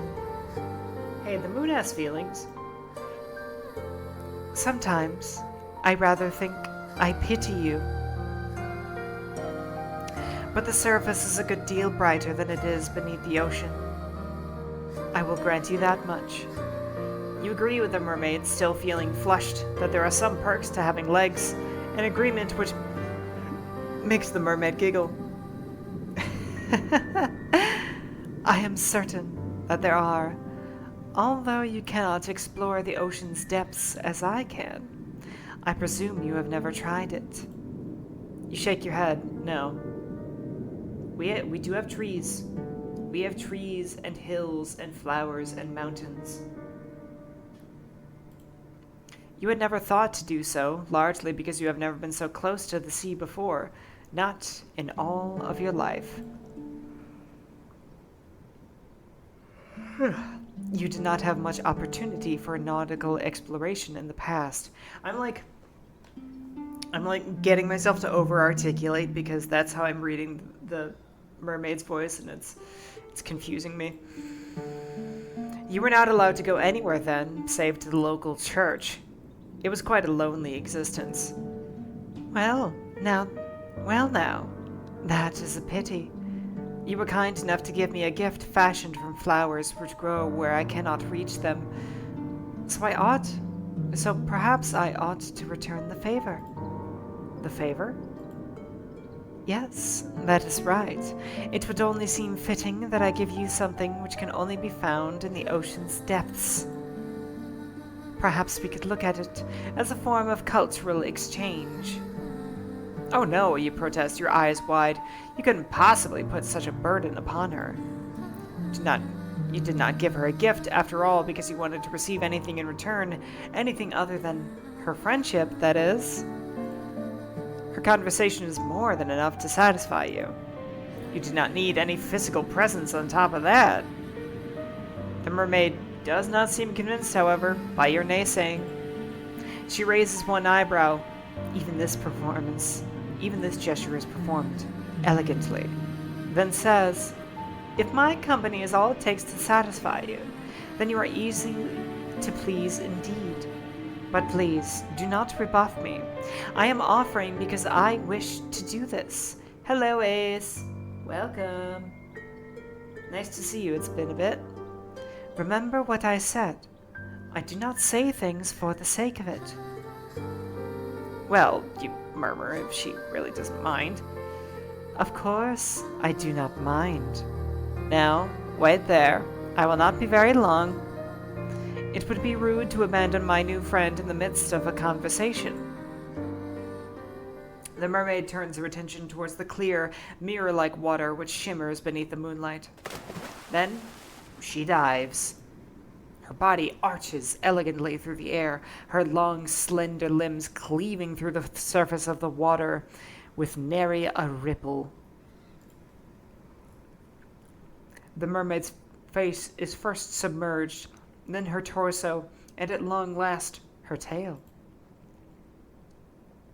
The water rushes forth to envelop her, as though it has been waiting for her. It subsumes her. It swallows her.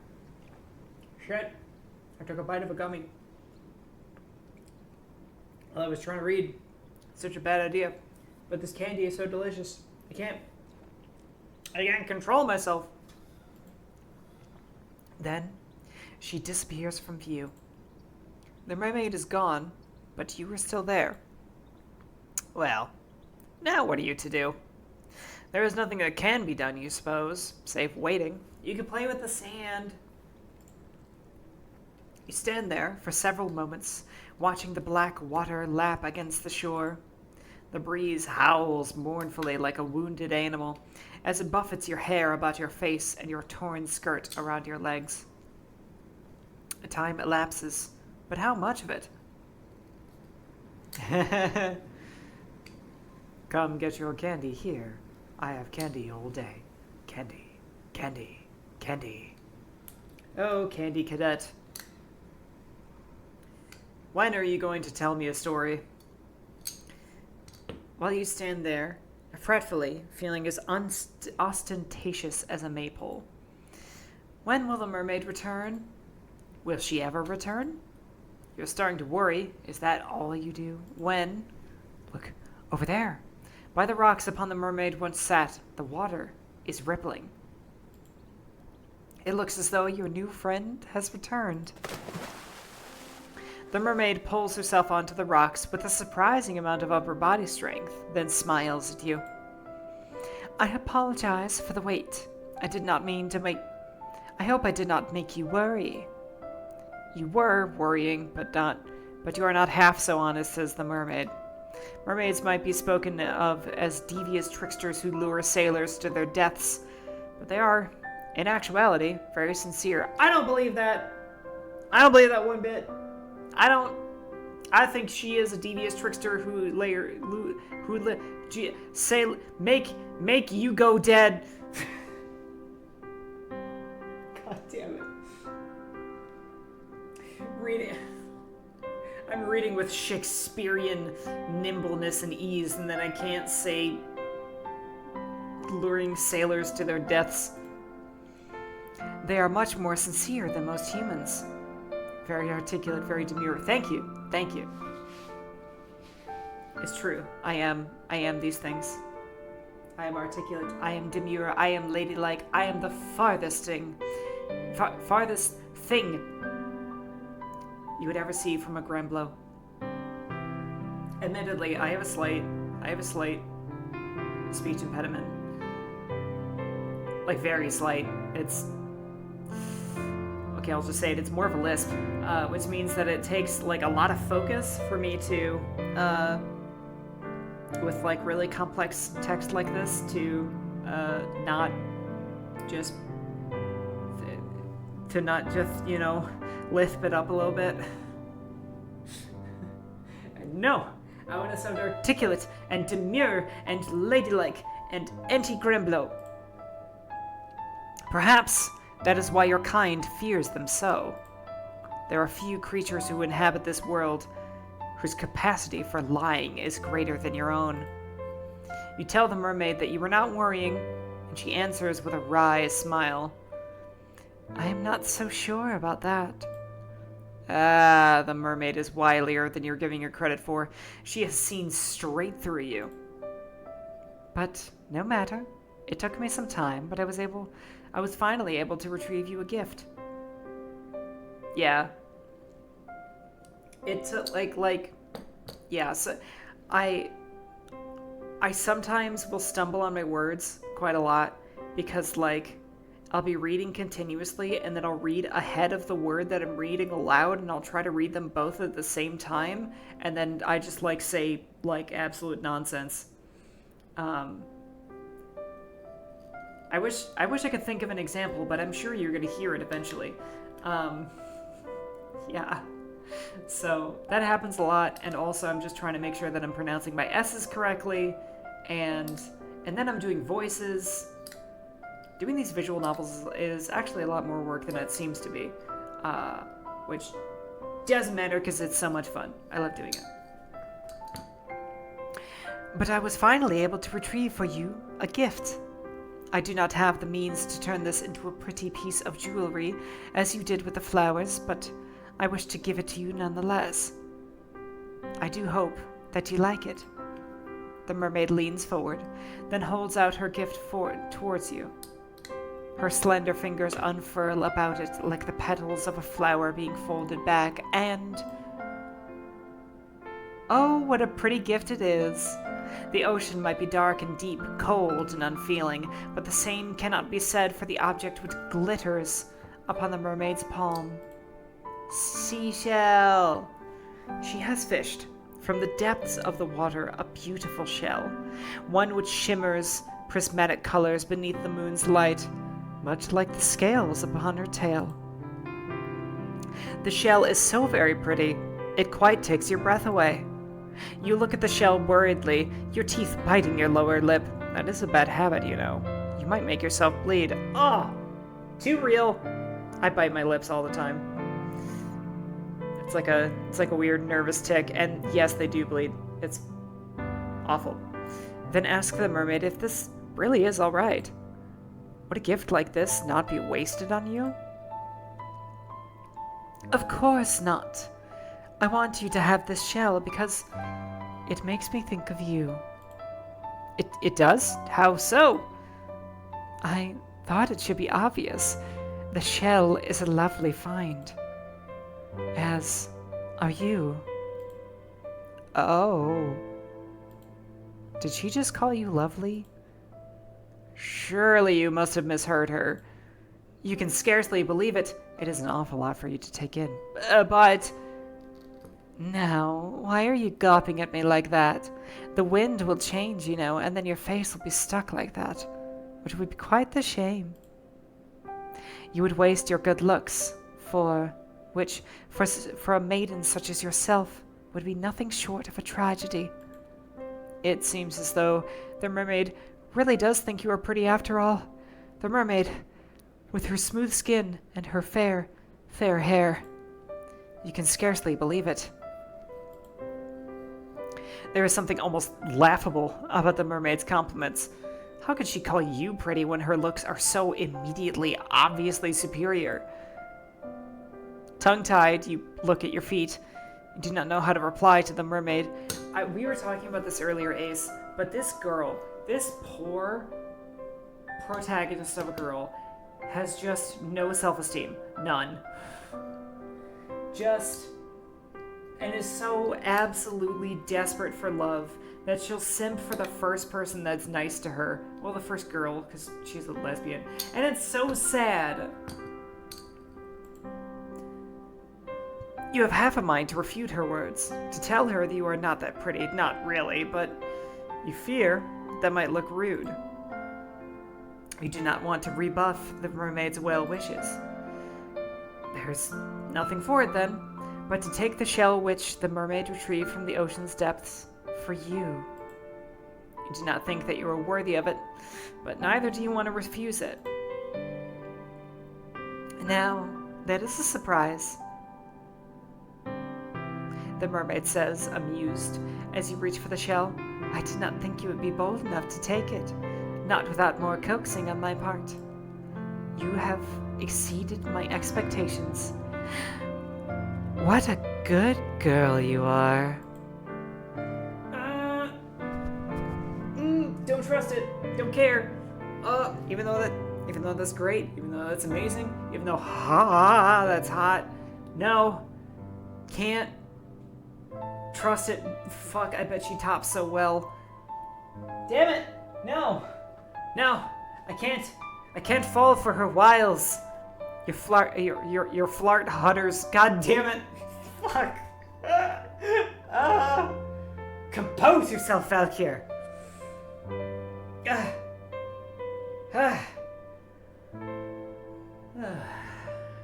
Okay. Your heart flutters with this praise, and it flutters all the more when your trembling fingers brush against the mermaid's palm. She presses the shell into your skin, and your own fingers tighten around it. The shell is sharp and pointed, and it digs uncomfortably into your skin. It hurts. Ah! No! Hey! Okay, but I've been considered falling for her wiles. No! I don't want to be betrayed again. I don't want to...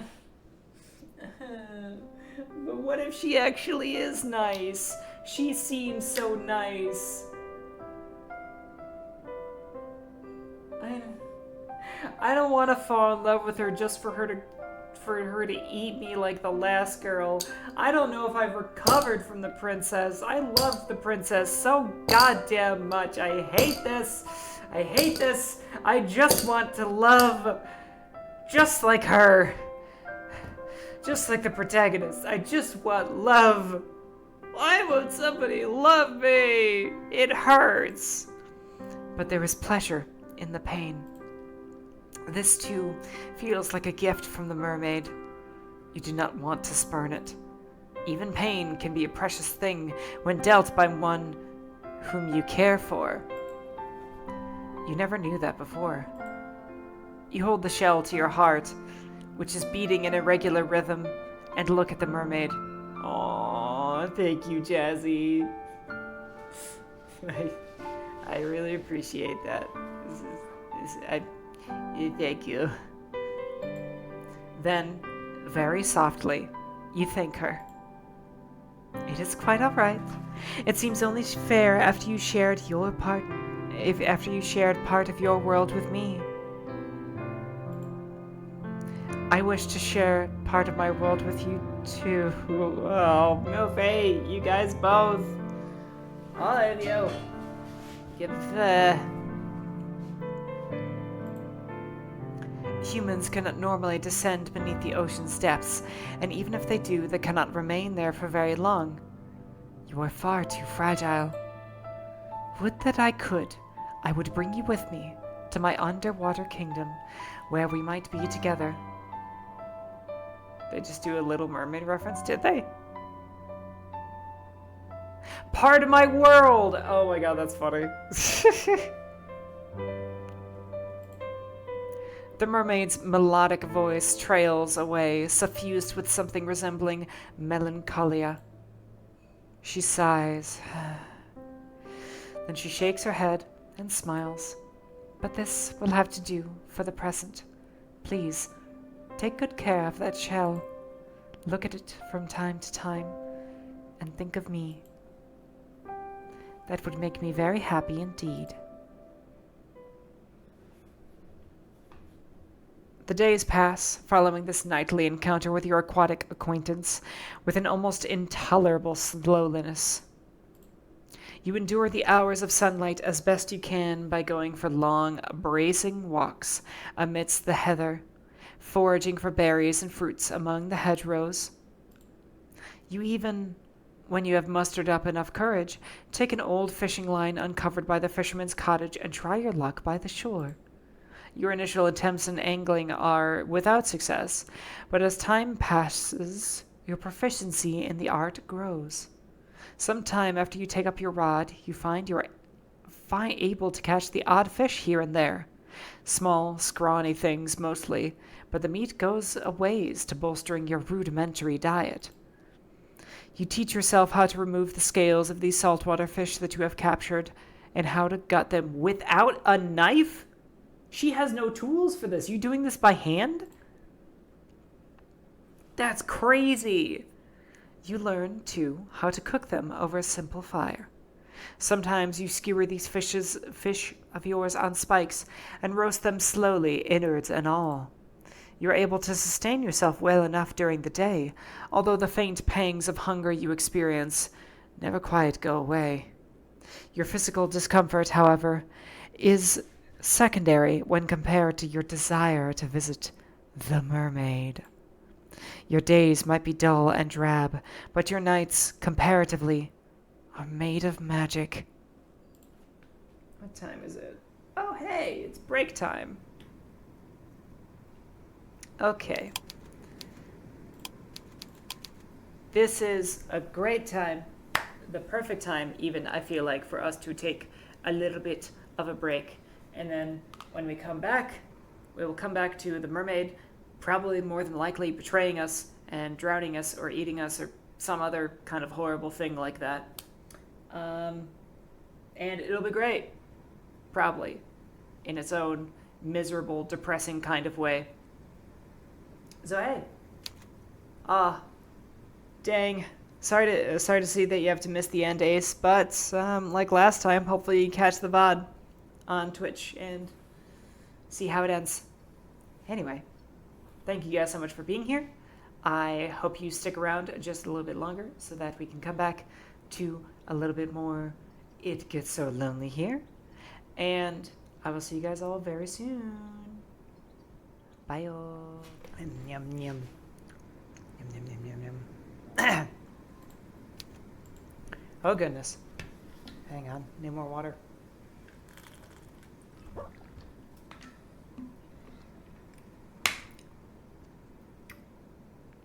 Yeah. Welcome back, everybody. Hope you guys all had a very nice break. I rather enjoyed mine. Ate myself lots of gummies, and I'm feeling much more refreshed and energized.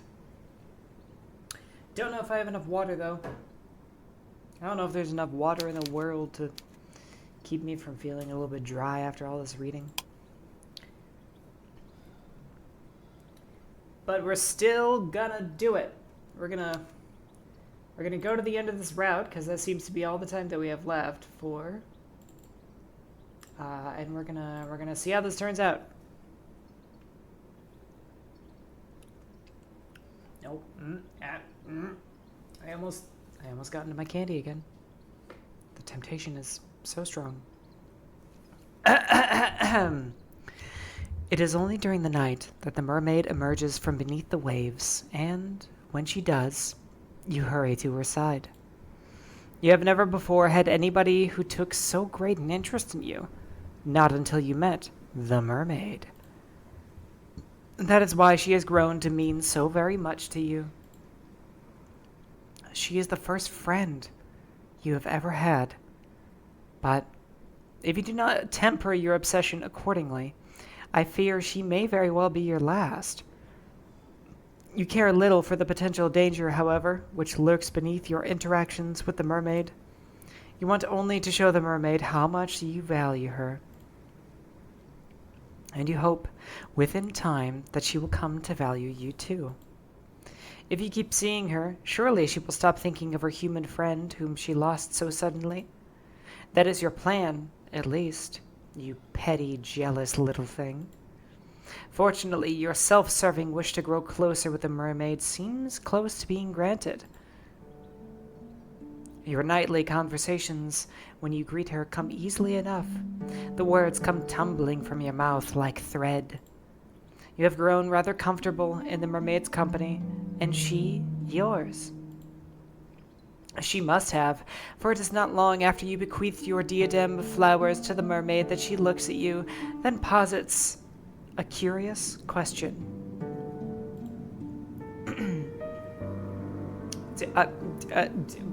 Dear One, anytime I see Dear One in the dialogue now, I get super suspicious.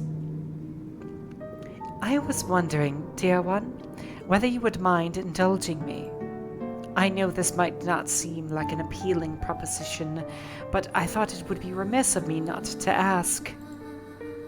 I have seen some of your world, for I have sat on this shore for many, many nights hence, but you have seen nothing of mine. She's gonna drown us. She's gonna do it.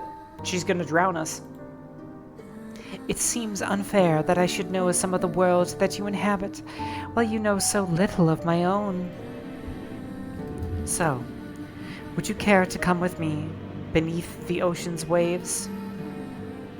Dear, yes. Dear One. D-E-R. Dear One. Dear are pretty sus, especially if you're playing Oh Dear. Fuck, I want to play that game again. I want to play that game again so soon. I might see if I can coerce people into playing it with me tonight. Depending on how exhausted I am after stream. There is much that I wish to show you. Sights that cannot, I fear, be accurately represented in language alone. Words can be awfully stifling when it comes to the communication of experiences such as this. It is quite the florid speech, but at the heart of it beats a simple enough request. The mermaid wishes to bring you beneath the ocean's surface, so that she might show you her home. You are flattered initially that the mermaid wishes to show you something so personal, but after this flutter of flattery there comes an uncomfortable sense of unease. The mermaid might feel at home beneath the water's surface, but what of you? You are a human girl with two awkward, ungainly legs, and you were not made to live under the sea. You frown and mistrustfully look at the ocean. It is late at night, as it always is when you speak to the mermaid, and the water does not look blue. Get a diving suit or something? Yeah. Maybe in the basement of the fisherman's cabin, there's just a whole ass diving suit with a rebreather. It appears instead to be obsidian. The waves moan as they break against the rocks which jut out of the shore like a mighty dragon's bones. They sound angry, violent almost. Salty sea spray arcs through the air, caught in the moonlight. It shimmers sharp as knives. Hesitantly, you take a step back. You are a little afraid of the sea. It is so restless, so deep, and so all-consuming it reminds you of a hungry monster. You have never submerged yourself beneath the ocean before. You never had the opportunity. You do not even know how to swim. Damn it! I knew it. I knew she didn't know how to swim. This is a recipe for destruction. She is going to get drowned by the mermaid, or even worse, like ripped apart by her mermaid friends. Or this is not gonna end well, and I know it's not gonna end well, but I really wish it would end well. Anyway, those diving suits are cool. They're like big, bulky, armored ones. You are fearful of your own safety should you consent to dive beneath the undulating meniscus of the water, but... Do not look so frightened, dear one. I will be with you, and I will not let you go. You have my word. Shyly, you glance at the mermaid. She's still perched upon her rock, her hands folded neatly upon her. Well, she does not have a lap, really.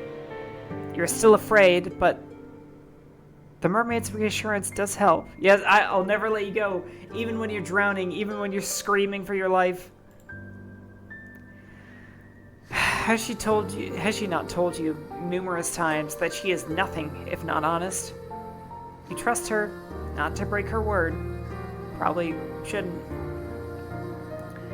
She will not leave you beneath the waves, abandoning you to a cruel, lonely fate to become the food of so many fish. Of that, you are certain. That is why, despite all of your misgivings, you find yourself nodding your head. If that is what she wants, then you will accompany her. You are interested, too, in what lies beneath the ocean's surface, out of sight? Oh, I knew that you would agree. Thank you very much for humoring me. I will endeavor to make these next few moments the most memorable you have ever experienced. Memorable, huh? Possibly the last. Now, would you care to come with me? I shall be your guide. The ocean's depths might be dark, but I will not let you get away from me. I promise. The mermaid extends her hand towards you, a hand which seems to cut through the moonlight just like a blade. I don't know if she's gonna stay pretty once we go beneath the surface, to be honest. She might transform into like a scything monster creature.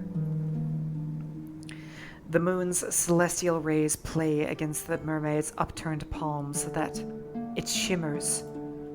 The mermaid's hair, too, is glowing, backlit by Celine's glow so that she almost looks like an angel. Her beauty is such that, for a few moments, you cannot do anything. neither step towards her nor back away. You feel frozen in place, rooted into the sand like some shore-growing tree. You still do not understand why the mermaid has taken such interest in you, but an old adage does occur to you. You ought to not look a gift horse in the mouth, or ignore the pleas of a graceful, dignified mermaid. You reach out, your arm shaking like the skinny bough of an ancient tree, and find the mermaid's hand with your own. The mermaid's fingers curl about your own. Her nails, only now you notice how sharp they are, digging into your skin. Though the mermaid herself looks very soft, her grip is surprisingly strong. You do not think if she willed it, you would be able to get away from her. But why would you want to? She does not mean you any harm. Yet. Now, let us be on our way. There is much to see in my underwater kingdom. I cannot wait to show it to you. The mermaid turns towards the ocean, as do you. A brief moment passes, one during which you allow yourself to stand there, your hand claimed by the mermaids as the wind buffets your hair and your skirts. You inhale deeply. The smell of the salt is heavy on the back of your nostrils, so much so you could choke on it. It is not a particularly pleasant smell, but you have grown accustomed to it after living in your tumble-down cottage by the shore. It is nostalgic, almost. You have a vague feeling as you stand on the precipice between your world and that of your aquatic companions, that you might never again be able to smell the salt in the air like this. That is just a silly supposition, though. No, it's not! You are... God, yeah. Damn, water.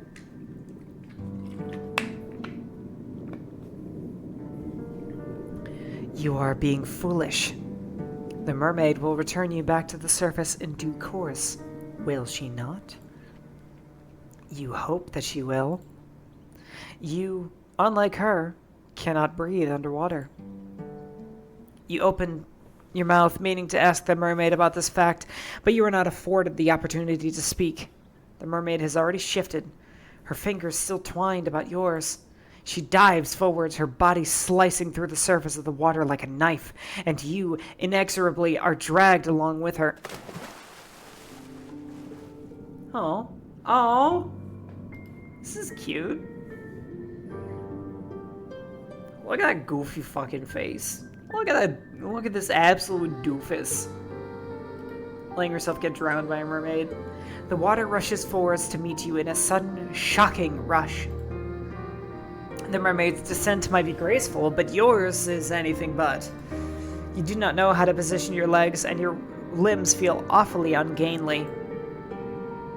The shock of the water as it touches your skin, meanwhile, is intense. You did not think that the water would be this cold.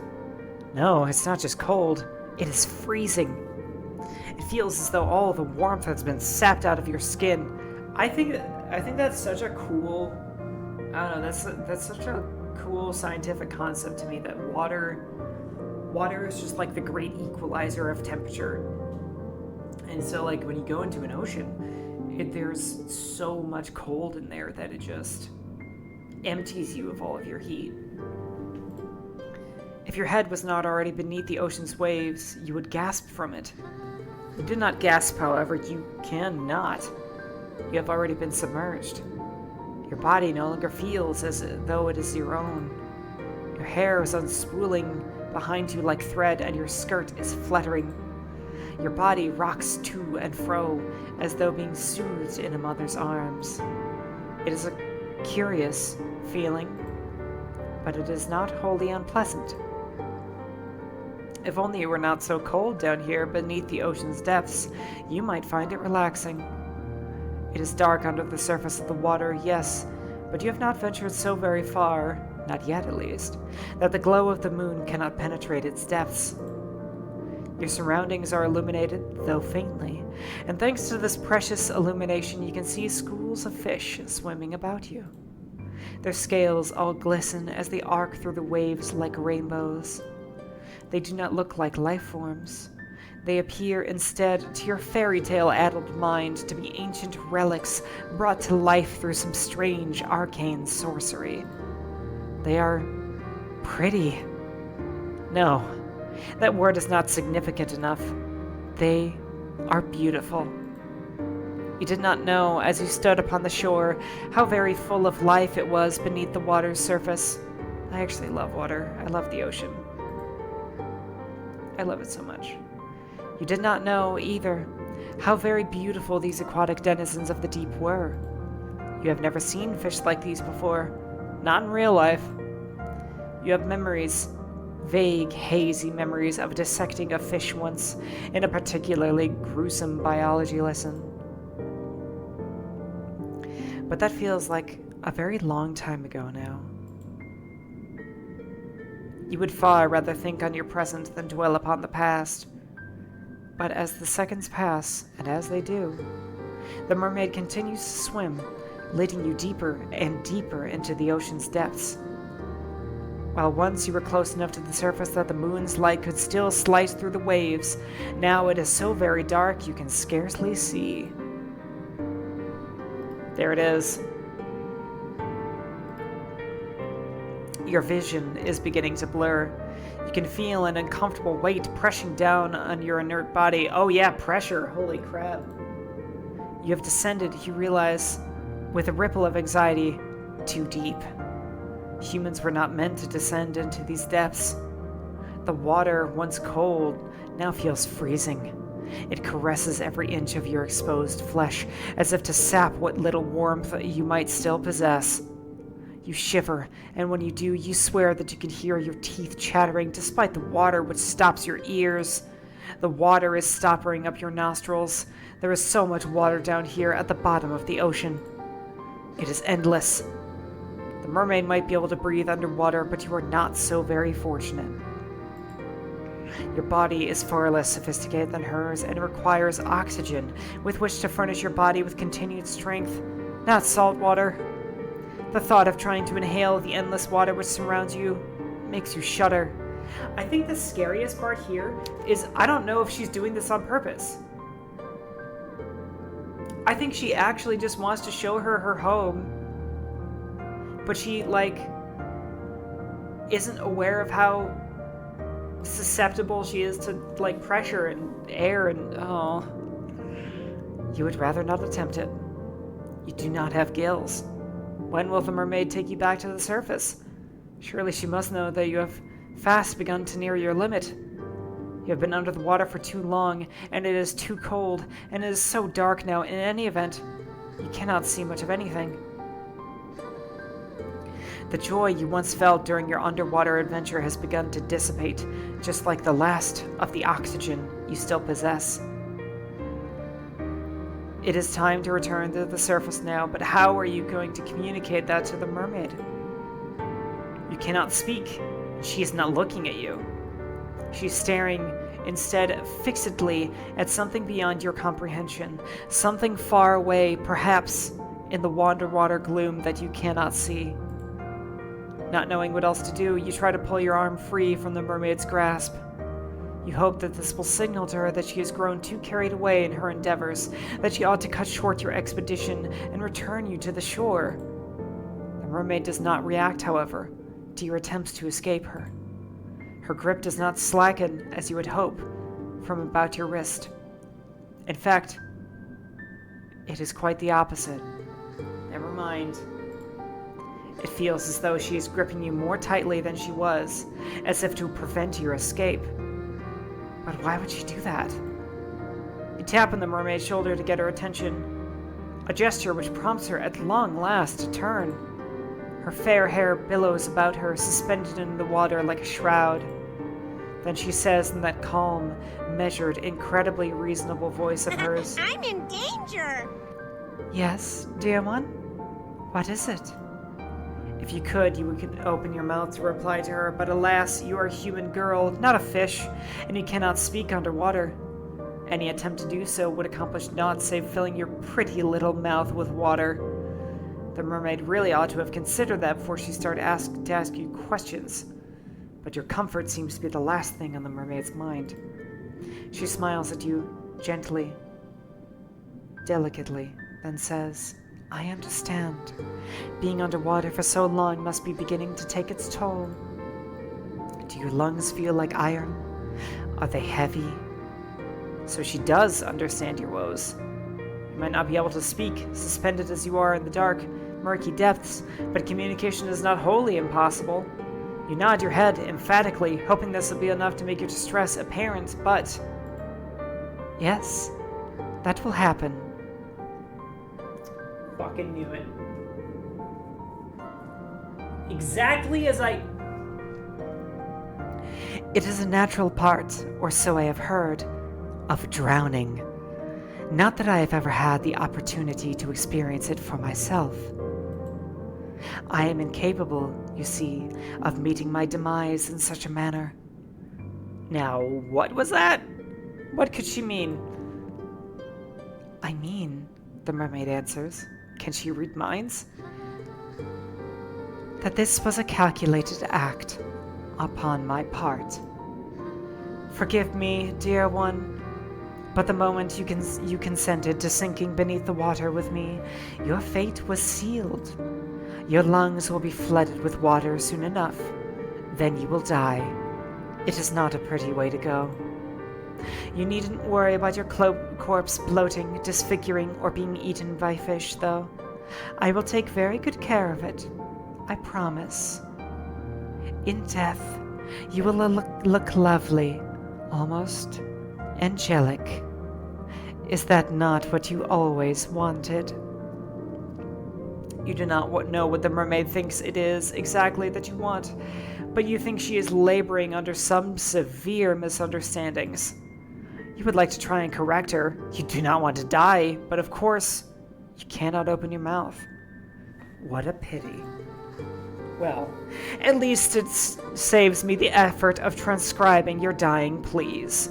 I doubt they would be particularly interesting. If you want to know why I'm doing this, then I would not mind obliging. I have no secrets to keep from you. Oh, other than the secret, perhaps, that upon your first meeting she nursed within her cold fish's heart the desire to bring about your watery murder. We didn't learn anything, Jazzy.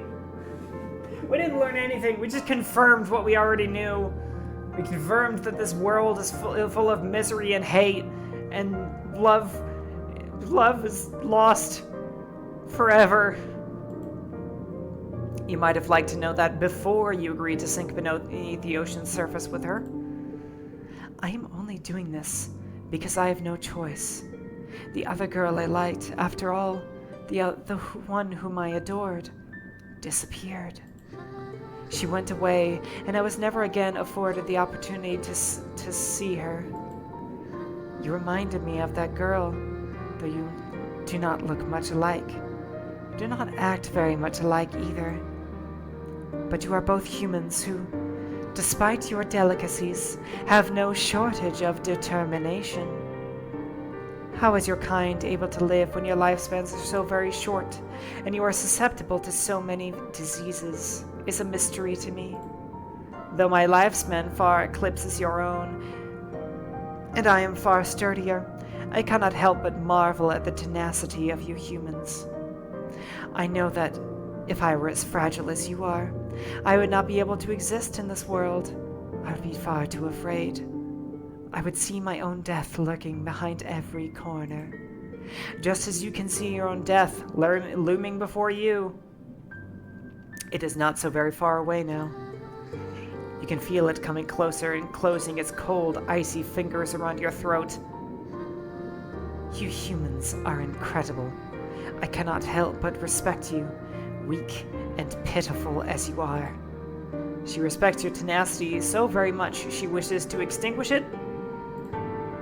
That does not make very much sense. Perhaps my words are confusing you, but it makes perfect sense. To me, at least.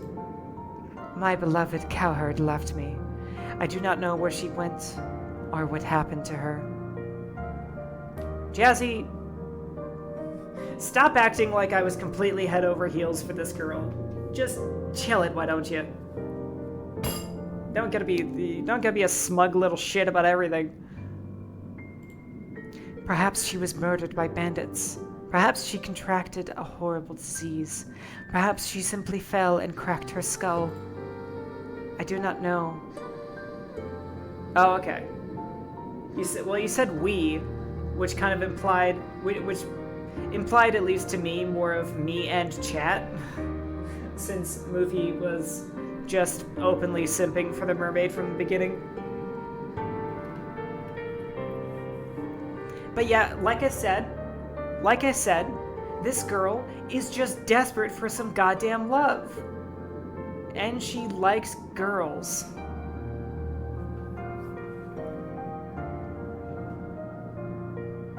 Like I kind of get it. You know, you go through your whole life and nobody likes you, nobody's nice to you, nobody wants to be friends with you, everybody fucking hates you, you didn't even have parents, and then you meet the most beautiful girl you have ever seen, and she is so nice to you. And she treats you like you matter. She says all of the right things. She acts like she really values your company and your soul, and she thinks you're beautiful. I am so not surprised she fell for it.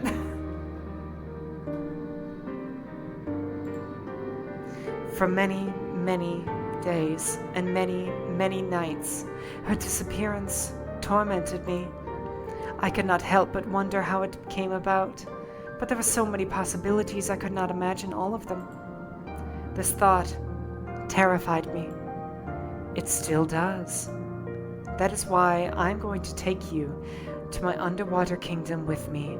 Together, we can be together forever.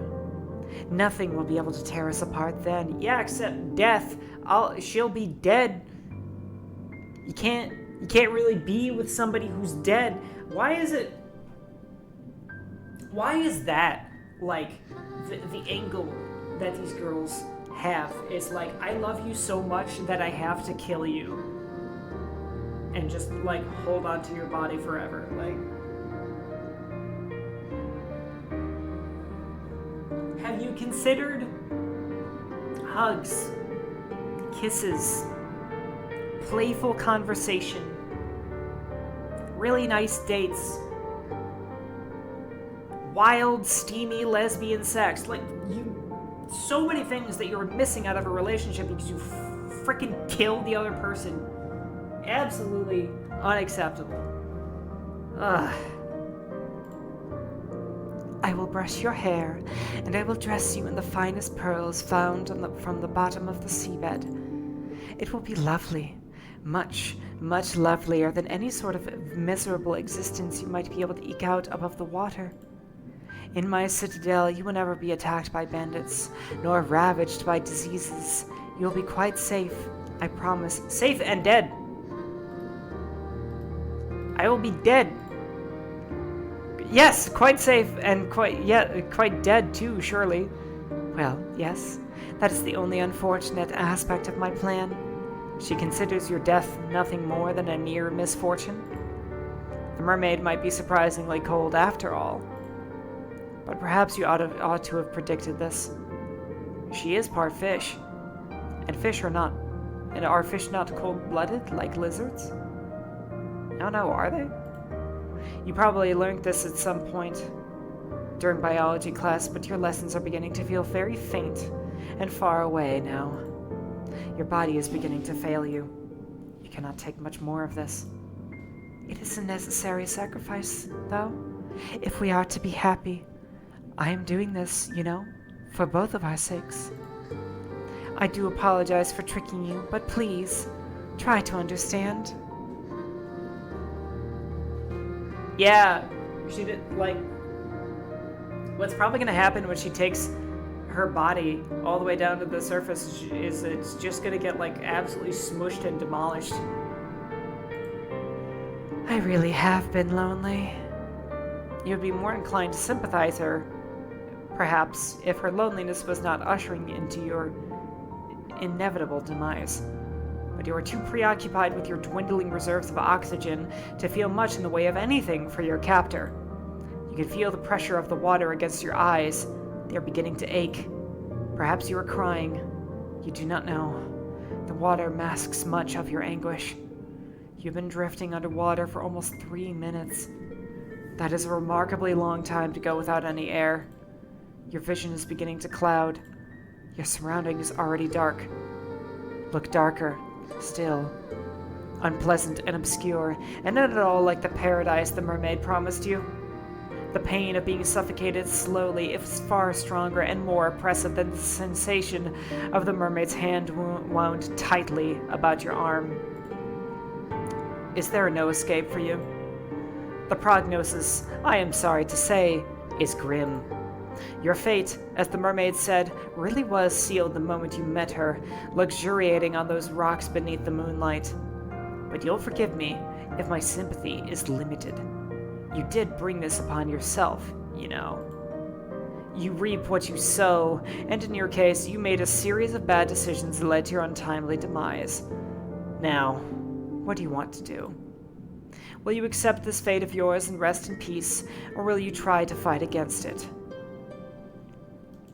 Here it is again. Just, wow, like... And, you know, there's surprisingly few choices in this. In terms of, like... choices that determine the story. It's really just kind of like... Okay, I die now. Question is, did we accept our fate this time?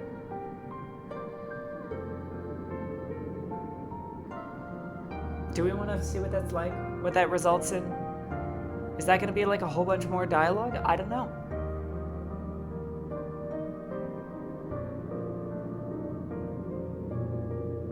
I'm going to do it.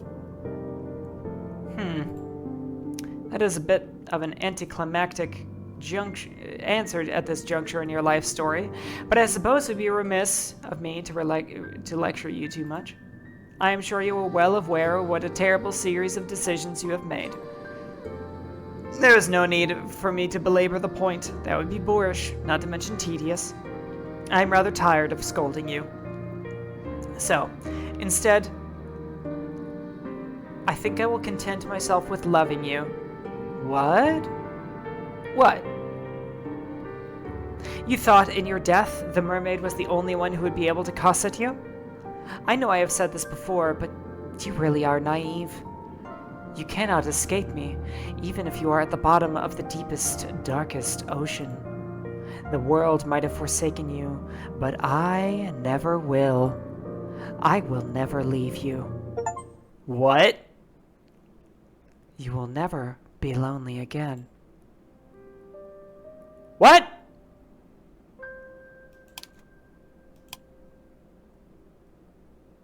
Is this the main menu? I think this is the main menu.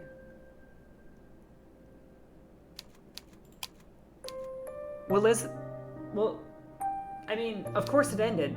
Of course that was like an ending. But what is that about? Who the hell is the narrator? Who is the narrator? And why do they love me?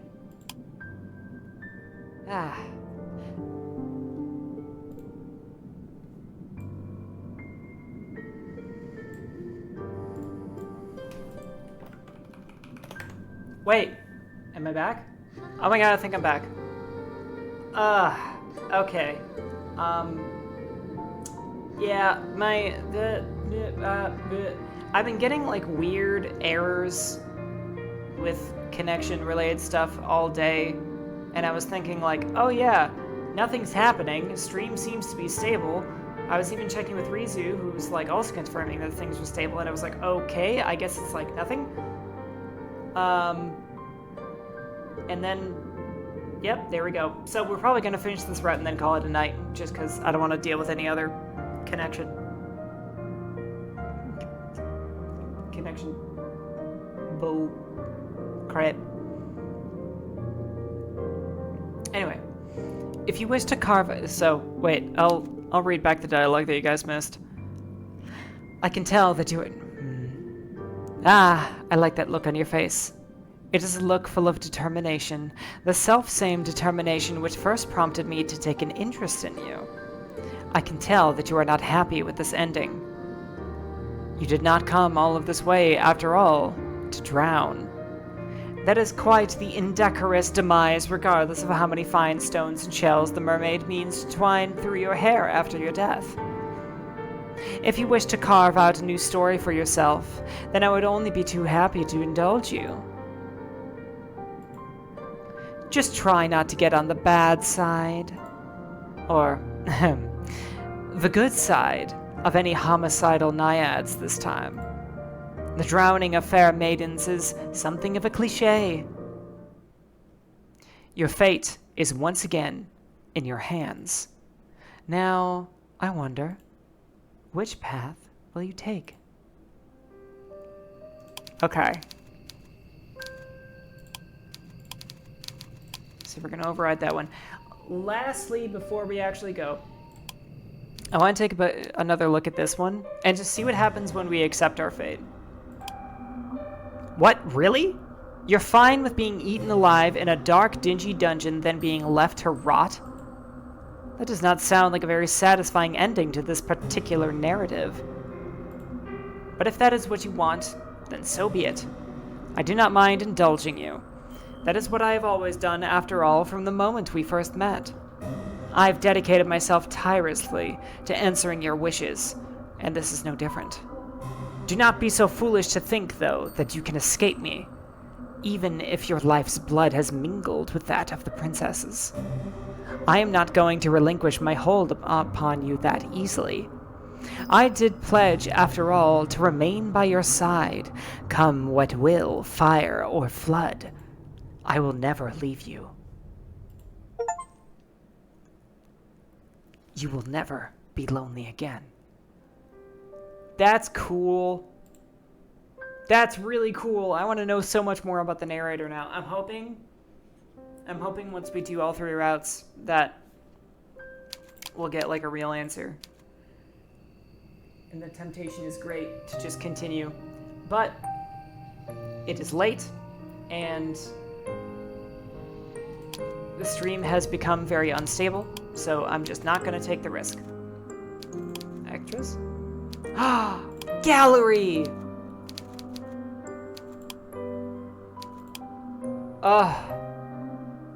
Look at her. So pretty.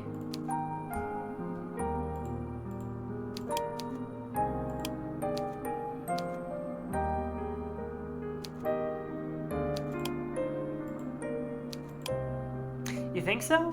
Because there's only 2 pages. Unless maybe like we unlock the 3rd page after. Well, I mean, maybe you're onto something. Maybe there's only 2 pages now because we've only done 2 routes. But I don't know. It's not like there are any other choices we could make. So there's no way that way that we could get them.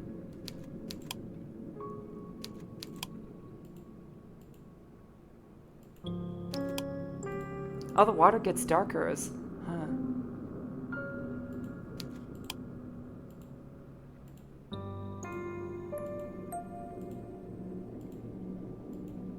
Damn it.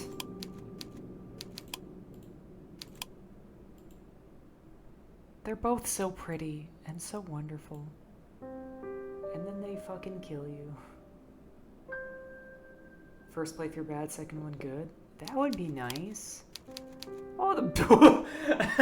ah! Mermaid looks a little silly with, like, that.